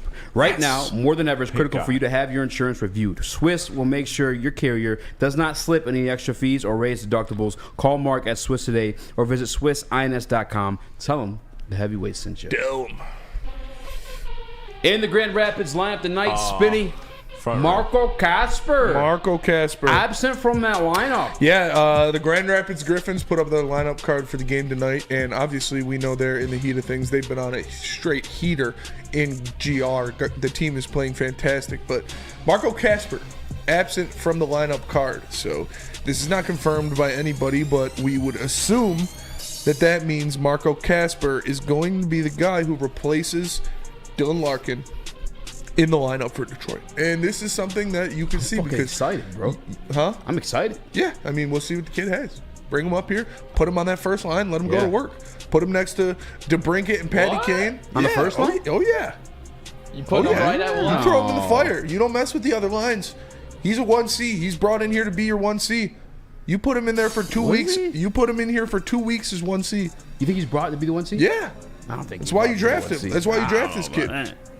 He's projected to be a 1C, and then you bring him in here, you put him in there, in between Patty Kane and Alex DeBrincat, and you let him rip.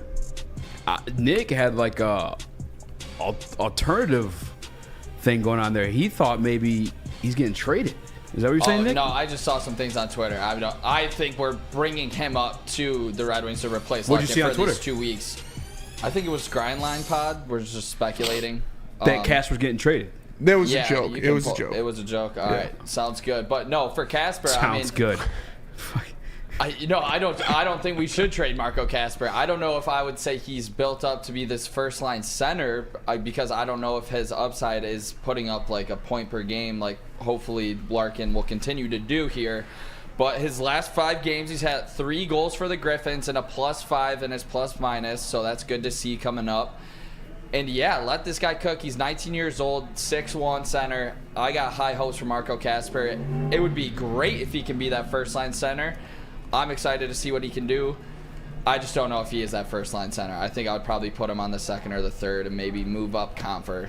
That's one of the few like Red Wing draft classes I actually paid attention to because I had to be on air with DMAC the next day, and I just remember specifically them saying that he could have been a guy that could have like played right away because of like his playmaking ability. Yeah. So like it's why when we were having discussions like who's going to fill in for Larkin, that's the guy I picked because that was what he was speculated to be. I'm with you. I don't know about the ones like on that first line, but I guess it would make sense with Spinny saying that you don't want to mess with not Larkin, but Raymond before like the past 2 games kind of been fire with the second line. So like I don't know if you want to mess with like the chemistry going on there. And it also would make sense to put on the inexperienced guy with a guy like Kane. Yeah. See what I'm saying? Help that smooth transition period. That second line of Raymond, Comfer, and Rasmussen has been playing very well. You don't want to mess with that chemistry they have going. You lost your 1C. You put him in there, in between DeBrincat and Kane, and let him rip. If it doesn't work out, if they get exposed, then you shuffle some things around. I'm excited. Because, listen, I'm always rooted for the Red Wings, but never actually paid attention to what the fuck was going on. Not been paying attention to what the fuck's going on, like Soderblom, Edvinson, Casper. Like, these are all guys like I got to watch get drafted and then like read like the profiles on, and now I get to see them translate to the big leagues. So here we go, baby. I'm excited to see some Casper. I think he'll be straight. I really do. I mean, again, the profile on him was like he could go day one. It's just it has a Stevie process. Mailbag. How do I make my mustache be like Nick's? Marco Casper is extremely physical as well, which I think will bode well going into this game. Yeah, like moving up, moving up thick a level. Body. Yeah. Somebody mentioned I was listening. Yeah. I mean, he's kind of a little sturdy. It looks like Xavier's mom. How does Eduardo make his mustache like yours? I'm not sure, Eduardo. Good luck. Just good genes. Somebody was talking about bringing up some bigger jeans. forwards. Is Soderblom a movie you can see made? No way he's ready. They had him up last year for a little bit. Yeah. He produced too a little bit. But Yeah, I remember he had a goal like one of his first games. Year, though. Huh? He's not having a great year. Oh. I did have some high hopes for him. Mailbag. Sign a vet quarterback to compete for quarterback 2 or draft a young quarterback 3. Easy's Red Wings love is Soderbloming. It's from Broder. It's such a Broder joke. I fucking love it. Broder's fucking gonna be a dad soon. The joke's already loaded to go. Let him cook. What was the mailbag? I'm sorry. What? Veteran quarterback. Oh, yeah. Do you sign a vet quarterback to compete for quarterback 2 or draft a young quarterback 3? They're going to sign one. I mean, I'd like if they draft one. I prefer that be the route. Just give David Blau his helmet back? No, he got signed as a QB coach. Yeah. I forget where. Arizona, maybe? Seattle? I mean, I don't know. We'll have to look it up. Yeah, he's gone now. No, he's gone now. Bring back TB12. Listen, the way you are with, like, receivers every year, I'm of the belief every 4 years you draft your quarterback. Just fucking see. I'm good with that. Just throw shit at the wall. I would draft 2 because Brock Purdy was literally Mr. Irrelevant. Right? You just never know with these quarterbacks. I mean, Dak Prescott, and I'm not saying like these are like Super Bowl. I mean, actually, Brock Purdy did go to the Super Bowl, but these are guys that they play at the, at top of the league. There's more than just one. Russell Wilson. Spencer, are you a fan of the Shogun series? Yeah. Don't talk about it. I'm gonna watch it. Give it a go. I watched the first episode. It was really good. Yeah. Can I say what you called it before? Shogun. Sengun. Yeah. Nick, so you guys watch the Shogun series? I watched I also watched Blue Eyed Samurai on Netflix. If you haven't seen that, you should check it out. It's good. Which one? So the thing I saw on Twitter today was that Shogun has like the best reviews of like any. Yeah, any FX TV show. Yeah. So should I start that or should I do the Blue Eyed? Blue Eyed Samurai is anime. Oh yeah, no, I'm doing. No offense. Shogun. It's dope anime though. There's tits. There's a lot of blood. Oh. I'll try.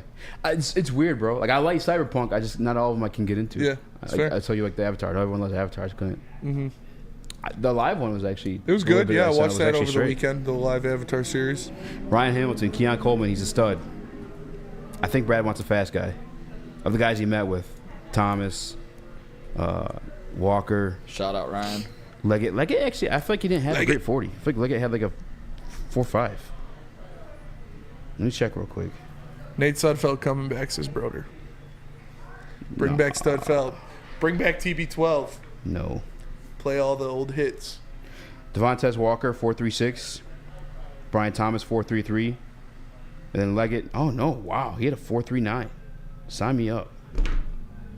I like Leggett a lot. And I didn't even watch the tape. I just watched the highlights. That boy is fucking, he's a dog. Yeah. He is DK 2.0, in my opinion. Could be wrong. Taking him at 29? Oh, I mean, I would have had no problem with it, no, if they did it. It's so tough. You don't know what the fuck's going to be there at 29, you know what I'm saying? So it's like Darius Robinson. You're like, but like at 29, it's like, all right, well, you're at 29. It's like, what the fuck else is going to be there at 29? You know what I'm saying? I would not be mad at all if they took Leggett at 29. I wouldn't be tripping. You? Huh? Nick? By the way, I'm a guy that Not fucking from what hates I've draft seen. wide receivers round 1. I think you find them in later rounds every single year. Wide receivers I found late round. Every single They're year. not going to do it, but I wouldn't say no. I wouldn't be surprised if they go offense, honestly. The way He's Brian, BPA, man. Yeah, he's best player available. I ain't mad at it. It's worked out so far. Yeah. I'm more curious what they're going to do in the free agency. But no, we got 1 minute, bro. And trades. But that'll do it for us today. Appreciate y'all tapping into the Woodward Heavyweights live on woodwardsports.com. Smash the like button. Like it's got that yak. For Eazy, for Nick, for Yak Chris, City, I'm bitch. Spencer. Yak We're the City, Heavyweights. bitch. We'll catch you guys tomorrow. Actually, real quick. Peace. Like it fits what they're doing. Like it fits exactly what they're doing. You want to look at like the type of offense they have surrounded No by Jared block, Goff? I said no good rock. day, sir. It's all yak guys. Oh, that's it, Chris. I'm getting you fired.